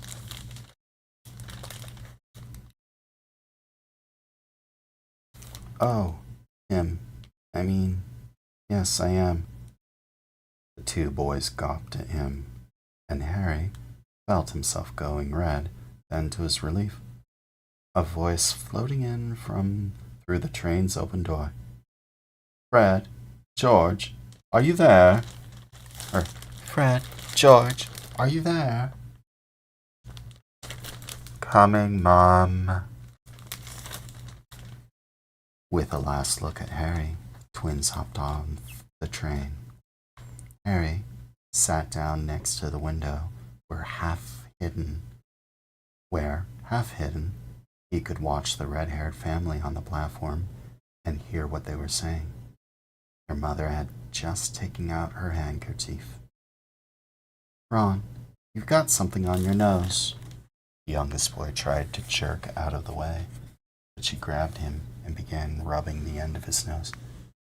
"Mom, off!" He wriggled free.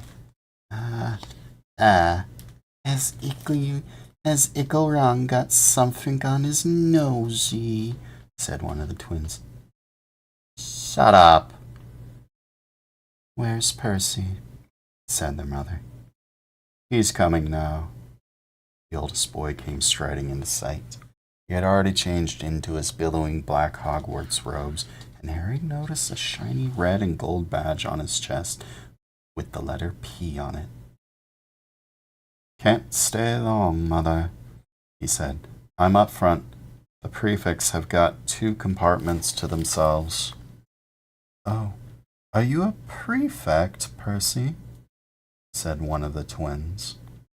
"You should have said something. We had no idea." "Hang on. I think I remember him saying something about it," said the other twin. "Once.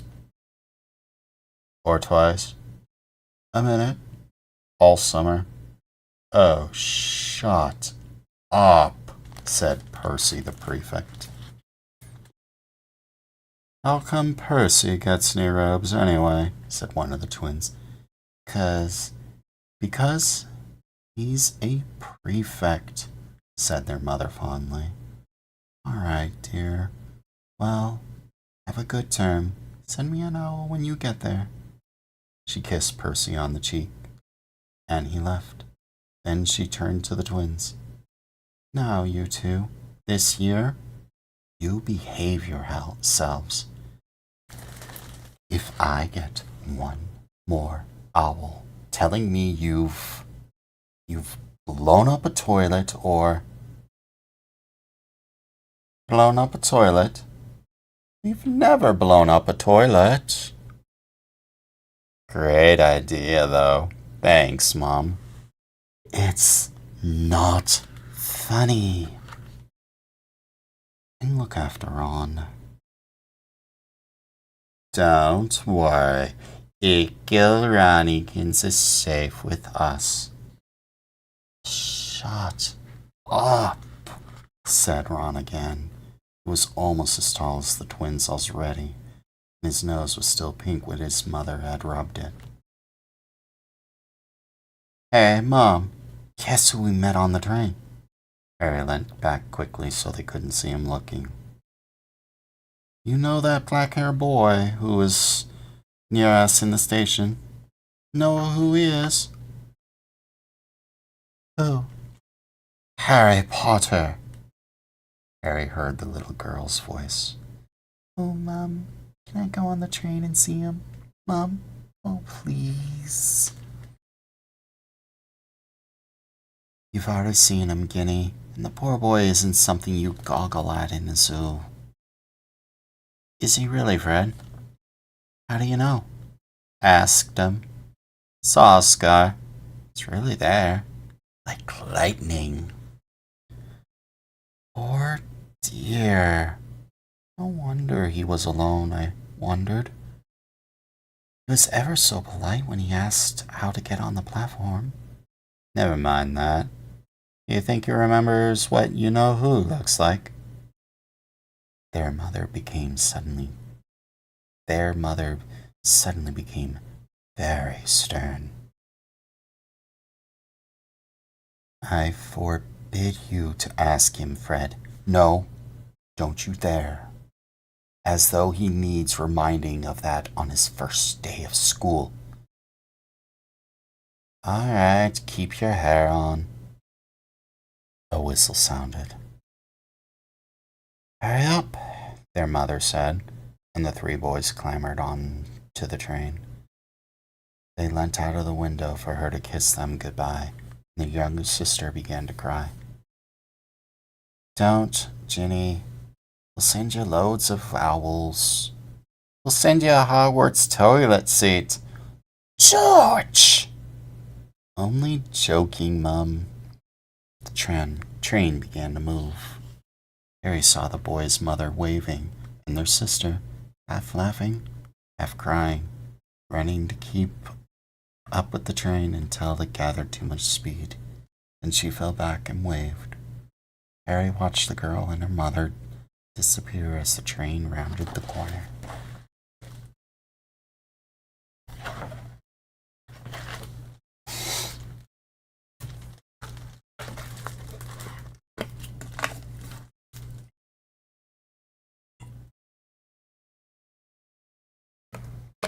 Houses flashed past the window. Harry felt a great leap of excitement. He didn't know what he was going to, but it had to be better than what he was leaving behind. The door to the compartment slid open. The youngest red-headed boy came in. Anyone sitting here? He asked, pointing at the seat opposite Harry. Everywhere else is full. Harry shook his head, and the boy sat down, glanced at Harry, and then looked quickly out of the window, pretending he hadn't looked. Harry saw he still had a black mark on his nose.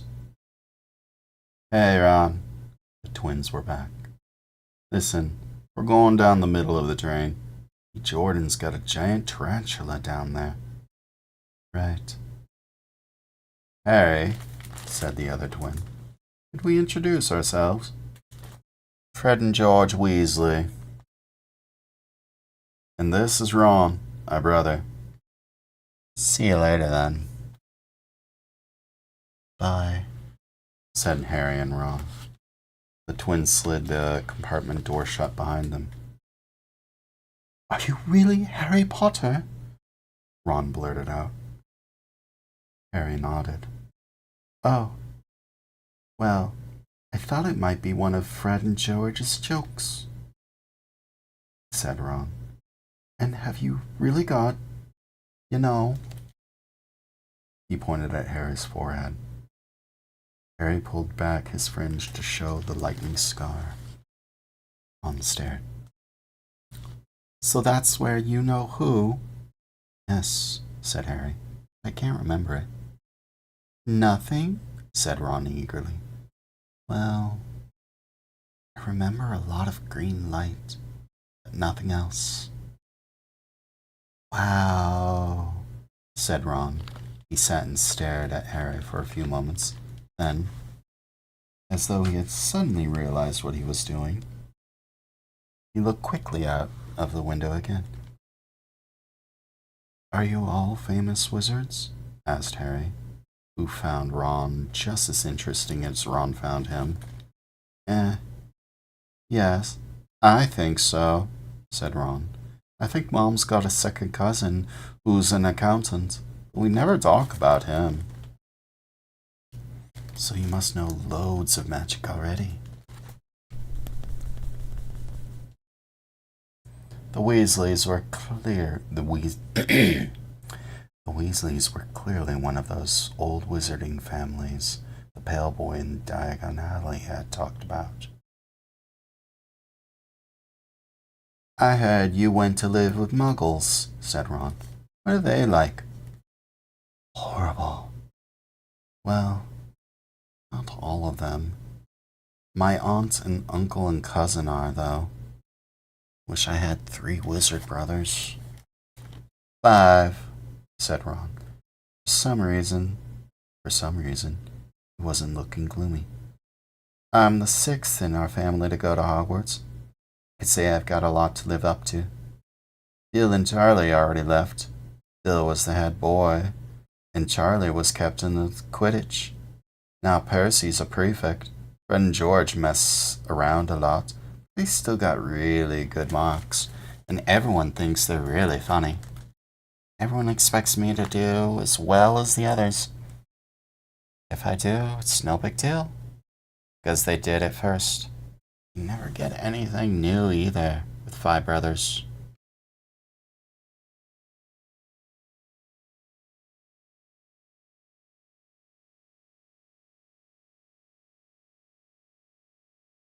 I've got Bill's old clothes, Charlie's old wand, Percy's old rat. Ron reached inside his jacket and pulled out a fat gray rat, which was asleep. His name's Scabbers, and he's useless. He hardly ever wakes up. Percy's got an owl from my dad for being made a prefect, but they couldn't have, got Scabbers instead. Ron's ears went pink. He seemed to think that he said too much, because he went back to staring out the window. Harry didn't think there was anything wrong with not being able to afford an owl. After all, he never had any money in his life until a month ago, and he told Ron so, all about having to wear Dudley's old clothes, never getting proper birthday presents.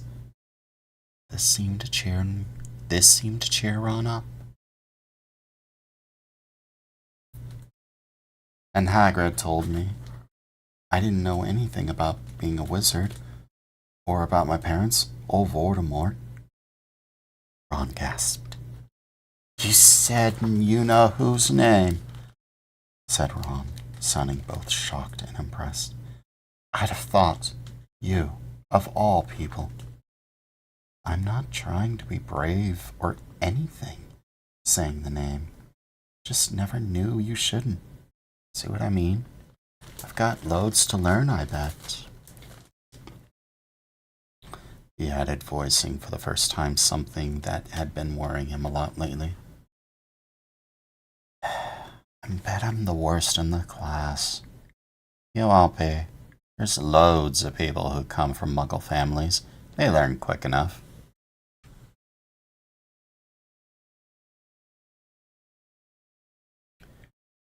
While they had been talking, the train had carried them out of London. Now they were speeding past fields full of cows and sheep. They were quiet for a time, watching the fields and lanes flit past. Around 12:30, there was a great clattering outside in the corridor, and a smiling, dimpled woman slid back their door and said, "Anything off the trolley, dears?" Harry, who hadn't had any breakfast, leapt to his feet. Aunt Ron's ears went pink again. He muttered that he brought sandwiches. Harry went out into the corridor. He had never had any money for sweets with the Dursleys, and now that he had pockets rattling with gold and silver, he was ready to buy as many Mars bars as he could carry. But the woman didn't have Mars bars. What she did have were Bertie Bott's every flavor beans, Jubal's best blowing gum, chocolate frogs, pumpkin pasties, cauldron cakes, licorice ones, and a number of other strange things Harry had never seen in his life.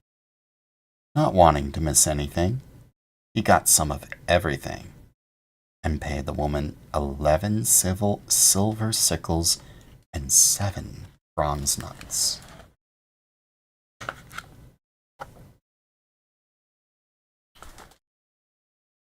Ron stared as Harry brought it all back into the carpet compartment and tipped it onto an empty seat. "Hungry, are you?" "Starving," said Harry, taking a large bite out of a pumpkin pasty. Ron had taken out a lumpy package and unwrapped it. There were 4 sandwiches in there. He pulled one of them apart and said, "She always forgets. I don't like corned beef." "Swap you for one of these?" said Harry, holding up a pasty. "Go on." "You don't want this. It's all dry. She hasn't got much time," he added quickly. "You know, with the 5 of us." "Go on. Have a pasty," said Harry, who had never had anything to share before, or, indeed, anyone to share it with. It was a nice feeling, sitting there with Ron, eating their way through all of Harry's pasties and cakes. The sandwiches lay forgotten. "What are those?" Harry asked Ron, holding up a pack of chocolate frogs. "They're not really frogs, are they?" He was starting to feel that nothing would surprise him. "No. Let's see what the card is. I'm missing a Agrippa." "What?" "Oh, of course you wouldn't know. Chocolate frogs have cards inside them, you know, to collect. Famous witches and wizards. Got about 500. They haven't got Agrippa or Ptolemy. Ptolemy.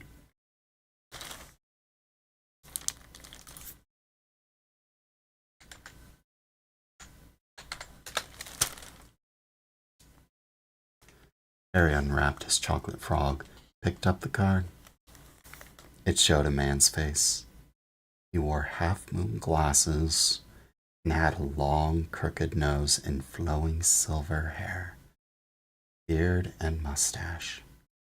Underneath the picture was the name Albus Dumbledore. "So this is Dumbledore." "Don't tell me you'd never heard of Dumbledore," said Ron. "Can I have a Fron? I might get a Agrippa. Thanks." Harry turned over his card and read, "Albus Dumbledore, currently headmaster of Hogwarts, considered by many the greatest wizard of modern times."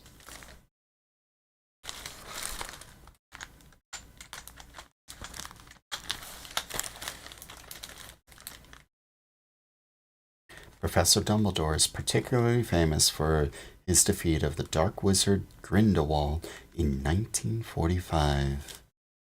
For the discovery of 12 uses of dragon's blood and his work on alchemy with his partner, Nicholas Flamel. Professor Dumbledore enjoys chamber music and 10-pin bowling. Harry turned the card back over and saw, to his astonishment, that Dumbledore's face had disappeared. He's gone. Well, can't expect him to hang around all day. He'll be back. No, got Morgana again. Got about 6 of her. You want it? You could start collecting. Ron's eyes strayed to the pile of chocolate frogs waiting to be unwrapped. Help yourself, said Harry. But in, the Muggle world, we'll just stay put in photos. Do they? What? Do they don't move at all? Ron sounded amazed. Weird. Harry stared at Dumbledore settled back into the picture on his card and gave him a small smile. Ron was more interested in eating the frogs than looking at the famous witches and wizard cars.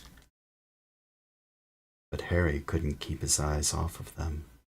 Soon he had not only Dumbledore and Morgana, but Hengist of Woodcroft, Alberic Grunion, Cersei, Paracelsus, and Merlin. He finally tore his eyes away from the Druidess Cleodna, who was scratching her nose, to open a bag of Bertie Bott's every flavor beans. You want to be careful with those, Ron warned Harry. When they say every flavor, they mean every flavor.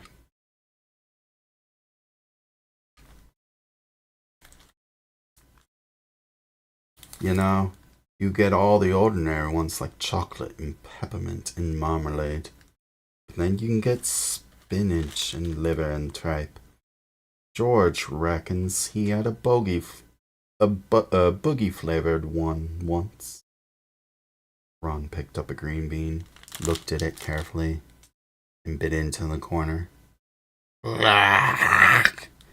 See? Sprouts. They had a good time eating the every flavored beans. Harry got toast, coconut, baked bean, strawberry, curry, grass, coffee, and sardine, was even brave enough to nibble the end of a funny gray one Ron wouldn't touch, which turned out to be pepper. The countryside now lying past the window was becoming wilder. The neat fields had gone. Now there were woods, twisting rivers, and dark green hills. There was a knock on the door of their compartment, and the round-faced boy Harry had passed on the platform 9 3/4 came in. He looked tearful. Sorry, he said. Have you seen a toad at all? When they shook their heads, he wailed, I've lost him. He keeps getting away from me. He'll turn up, said Harry. Yes, said the boy miserably. Well, if you see him...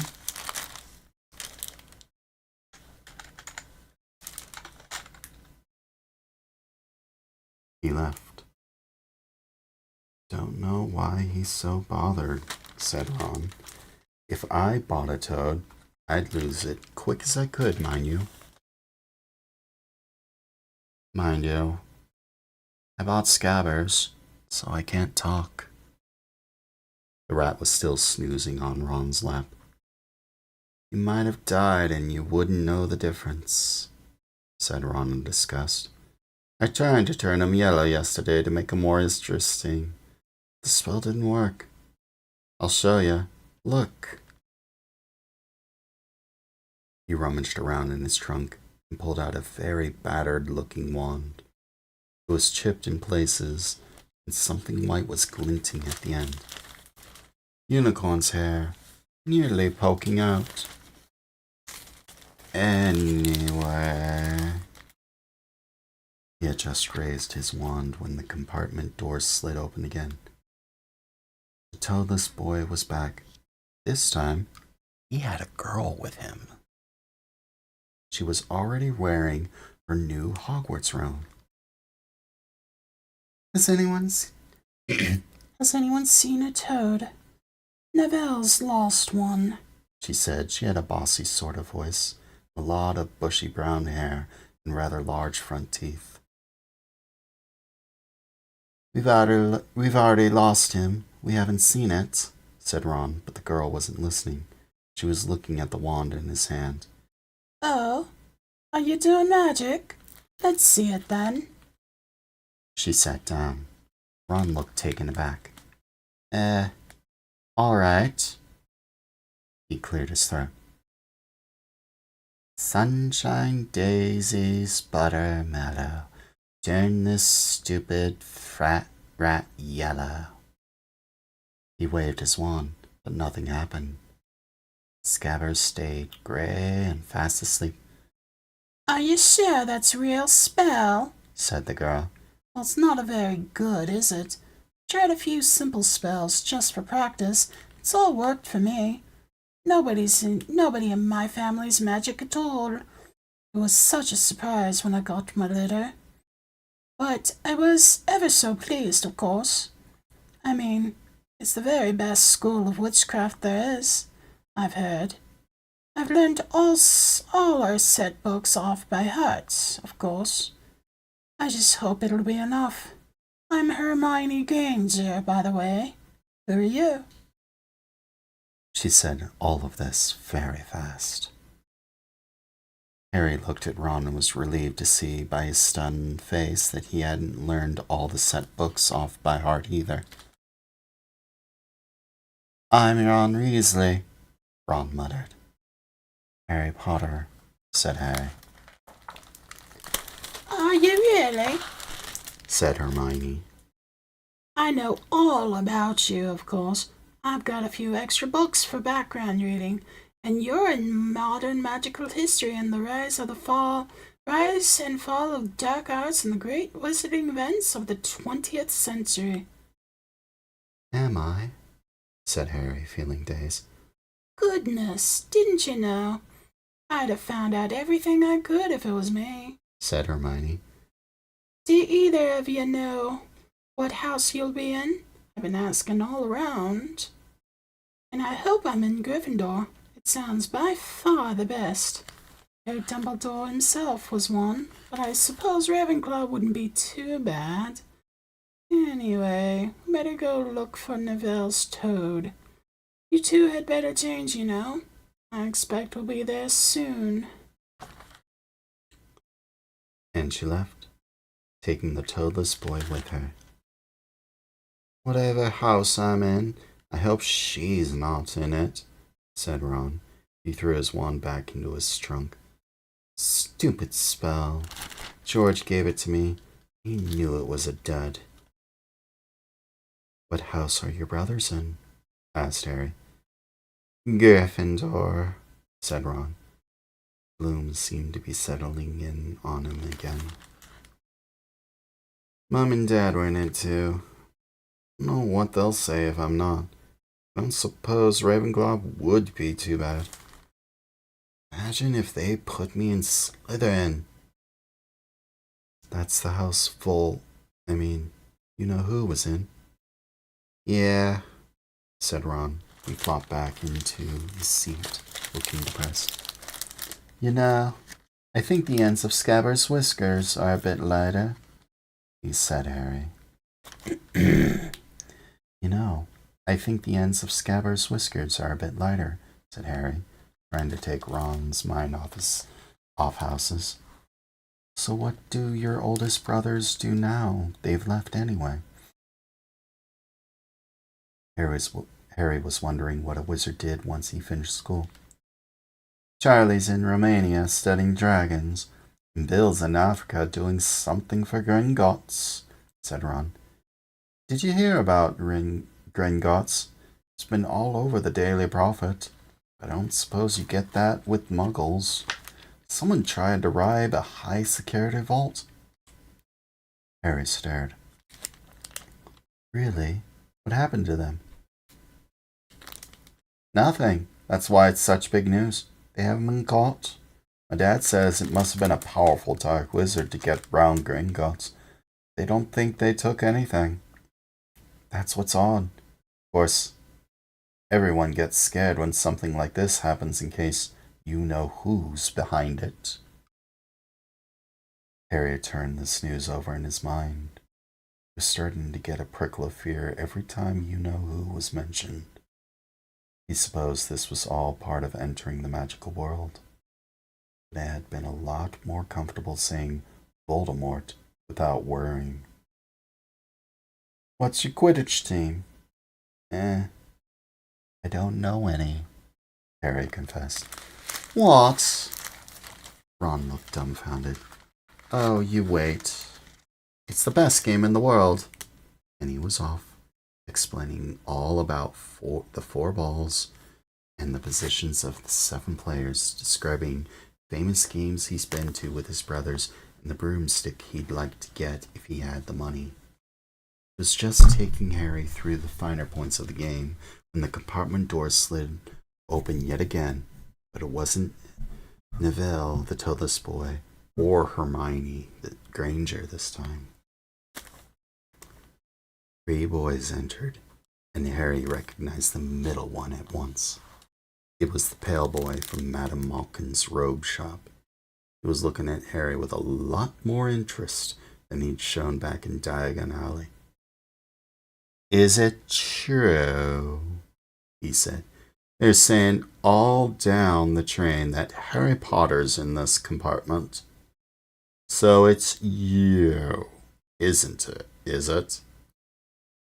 Yes, said Harry. He was looking at the other boys. Both of them were thick-set and looked extremely mean. Standing either side of the pale boy, they looked like bodyguards. Oh, this is Crabbe and this is Goyle, said the pale boy carelessly, noticing where Harry was looking. My name's Malfoy. Draco Malfoy. Ron gave a slight cough, which might have been hiding a snigger. Draco Malfoy looked at him. Think my name's funny, do you? No need to ask who you are. My father told me all the Weasleys have red hair, freckles, and more children than they can afford. He turned back to Harry. You'll soon find out some wizarding families are much better than others, Potter. You don't want to go making friends with the wrong sort. I can help you there. He held out his hand to shake Harry's, but Harry didn't take it. I think I can tell who the wrong sort are for myself, thanks. Draco Malfoy didn't go red, but a pink tinge appeared in his pale cheeks. I'd be careful if I were you, Potter, he said slowly. Unless you're a bit politer, you'll go the same way as your parents. They didn't know what was good for them either. You hang around with riff-raff like the Weasleys, and that Hagrid, it'll rub off on you. Both Harry and Ron stood up. Ron's face was as red as his hair. Say that again. Oh, you're going to fight us, are you? Malfoy sneered. Unless you get out now, said Harry, more bravely than he felt, because Crabbe and Goyle were a lot bigger than him or Ron. But we don't feel like leaving, do we, boys? We've eaten all our food, and you still have You still seem to have some. Goyle reached toward the chocolate frogs next to Ron. Ron leapt forward, but before he did, he'd so much as touched Goyle. Goyle let out a horrible yell. Scabbers the rat was hanging off his finger. Sharp little teeth sank deep into Goyle's knuckle. Crabbe and Malfoy backed away as Goyle swung Scabbers round and round, howling. And when Scabbers finally flew off and hit the window, all three of them disappeared at once. Perhaps they thought there were more rats lurking among the sweets. Perhaps they heard footsteps, because a second later, Hermione Granger had come in. "What has been going on?" she said, looking at the sweets all over the floor and Ron picking Scabbers up by his tail. I think he's been knocked out," Ron said to Harry. He looked closer at Scabbers. "No, I don't believe it. He's gone back to sleep." And so he had. "You've met Malfoy before," he explained about their meeting in Diagon Alley. "I've heard about his family," said Ron darkly. "They were some of the first to come back to our side after you-know-who disappeared. Said they'd been bewitched. My dad doesn't believe it. He says Malfoy's father didn't need an excuse to go over to the dark side." He turned to Hermione. "Can we help you with something?" "You'd better hurry up and put your robes on. I just been up the front desk to ask the driver, and he says we're nearly there. You haven't been fighting, have you? You'll be in trouble before we even get there." "Scabbers has been fighting, not us," said Ron, scowling at her. "Do you mind leaving while we change?" "All right. I only came in here because people outside are behaving very childishly, running up and down the corridors," said Hermione in a sniffing voice. "And you've got dirt on your nose, by the way. Did you know?" Ron glared at her as she left. Harry peered out the window. It was getting dark. He could see the mountains and forest under a deep purple sky. The train did seem to be slowing down. He and Ron took off their jackets and pulled on their long black robes. Ron's were a bit short for him. You could see his trainers underneath him. A voice echoed through the train. "We will be reaching Hogwarts in 5 minutes' time. Please leave your luggage on the train. It will be taken to the school separately." Harry's stomach lurched with nerves, and Ron, he saw, looked pale under his freckles. They crammed their pockets with the last of the sweets and joined the crowd thronging the corridor. The train slowed right down and finally stopped. People pushed their way towards the door and out onto a tiny dark platform. Harry shivered in the cold night air. Then a lamp came bobbing down over the heads of the students, and Harry heard a familiar voice. First years here. All right there, Harry." Hagrid's big, hairy face beamed over the sea of heads. "Come on, follow me. Any more first years? Mind your step now. First years, follow me." Slipping and stumbling, they followed Hagrid down what seemed to be a steep, narrow path. It was so dark either side of them that Harry thought there must be thick trees there. Nobody spoke much. Neville, the boy who kept losing his toe, sniffed once or twice. "You'll get your first set of Hogwarts in a sec," Hagrid called over his shoulder. "Just round this bend here." There was a loud Ooh. The narrow path had opened suddenly on the edge of a great narrow path had opened suddenly onto the edge of a great black lake. Perched atop a high mountain on the other side, its windows sparkling in the starry sky, was a vast castle, with many turrets and towers. "No more'n 4 to a boat," Hagrid called, pointing to a fleet of little boats sitting in the waters by the shore. Harry and Ron followed into the boat by Neville and Hermione. "Everybody in!" shouted Hagrid, who had a boat to himself. "Right then, forward!" And the fleet of little boats moved off all at once, gliding across the lake, which was as smooth as glass. Everyone was silent, staring up at the great castle overhead. It towered over them as they sailed nearer and nearer to the cliff on which it stood. "Heads down!" yelled Hagrid. When the first boats reached the cliff, they all bent their heads. Little boats carried them through a curtain of ivy, which hid a wide opening in the cliff face. They were carried along a dark tunnel, which seemed to be taking them right underneath the castle, until they reached a kind of underground harbor, where they clambered out onto the rocks and pebbles. "Hey, you there, is this your toad?" said Hagrid, who was checking the boats as people climbed out of them. "Trevor!" cried Neville blissfully, holding out his hands.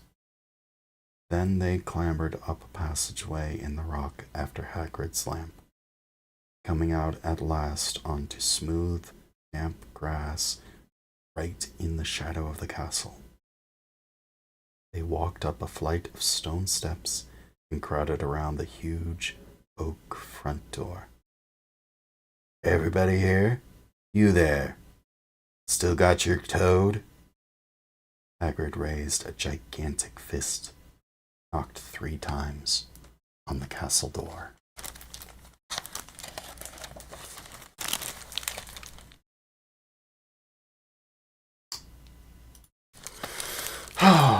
And that is chapter 6.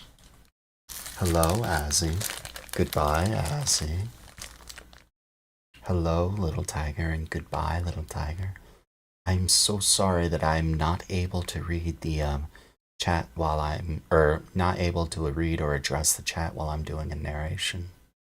It's stopping when you're reading a book is hard to do. Michael W, 1999, and hey yo, it's D. Welcome to you both. Hermione was a great character in the series. I gotta work on getting those 3 a voice, because those 3 are gonna be very major characters throughout the entire series. Everyone else is less so, but those 3. I think Draco, I need to practice on. I'll probably do that tomorrow. But this is a picture book. And look at that. We're almost halfway through the book. Holy smokes. 2 days and we're almost 100 pages in. Go figure. Would you all like to see some of the pictures? I know I would. Okay. Where do we begin? Where is this? I have not. I heard it was a free game. That's the chapter page. Really isn't anything else.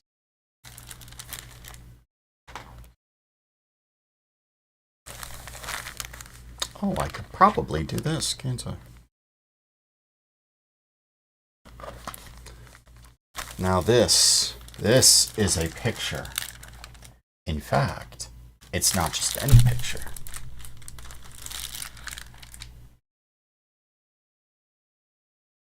That is a picture of the train. But it's also the cover. Yeah.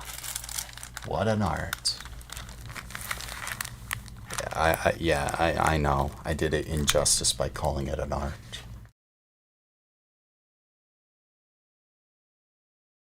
But, you know, let's do it a little more, yeah? So, we got the owl, we got Harry somewhere there, just being bewildered with all the owls screeching overhead. The train has a dragon plume? They never said that in the book. It's amazing. I love the art.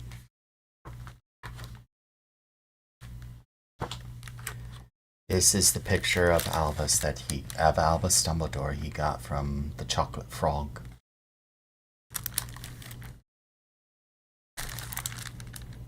And unlike the one chocolate frog, this one stays still in the picture.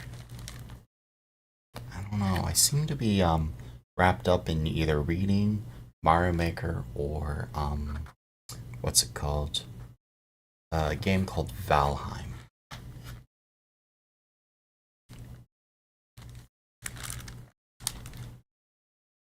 There's Ron and Harry with Scabbers and whatever a lollipop is. Harry has a card.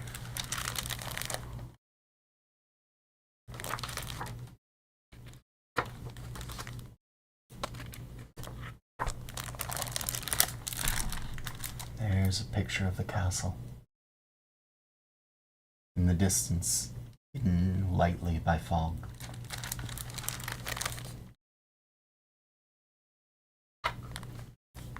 And that's it. Believe it or not, it's so strange. That seems to be like a really good stopping point. Like a really, really good stopping point. I like the end of chapters are usually decent to stop at, but it's like some chapters are kind of lackluster in ending on, and some are really good. I've noticed that each one of these has a cliffhanger point. Chapter 3 had that boom of Hagrid's of Harry's birthday, and this one has they are just about to enter the castle, and what could possibly await them. So I'm like, these are perfect. Like, there's no better stopping point than a light cliffhanger. Really isn't. Hey, Dev. Good to see you. Member for 18 months. Let's go. Oh, 3 days. Like, I'm not at page 100 yet, and there are, 246. I'm averaging about 50-ish a day, so maybe 3 more days. I'll see what I can do tomorrow. But my voice is already starting to get really, really dry. So, while I'd like to continue, if I read out loud for long periods of time, I'll be able to do it just fine. But then eventually it's going to just tear my voice apart, and then I'm not going to be able to speak for a few weeks. So, and after just recovering from a really nasty bout of bronchitis, I don't want to necessarily cause too much stress to it, you know? Thank you. Let's go on a raid, yeah? Let's see who is live. Who can we raid? How are you all enjoying the series? And after I get done with this, would you like me to do more? Because I'm actually really enjoying this. Let's...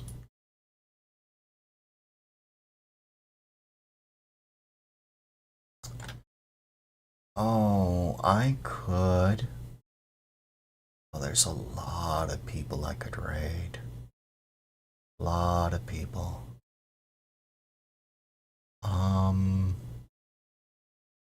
Let's raid this guy. I have not seen this guy in so long. He wished me a happy birthday or a Merry Christmas, and I just, like so many other people who wished me a happy or a Merry Christmas, I just blew them off. I was so miserable on Christmas. My birthday too. I I need to stop that. So let's go raid a guy playing Jackbox. Yes. He just started less than an hour ago. We're gonna raid a guy named Tom Leo.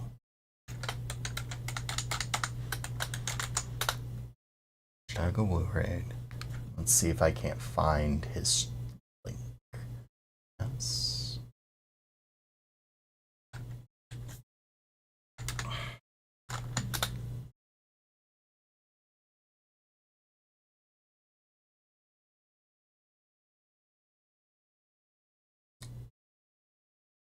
All right.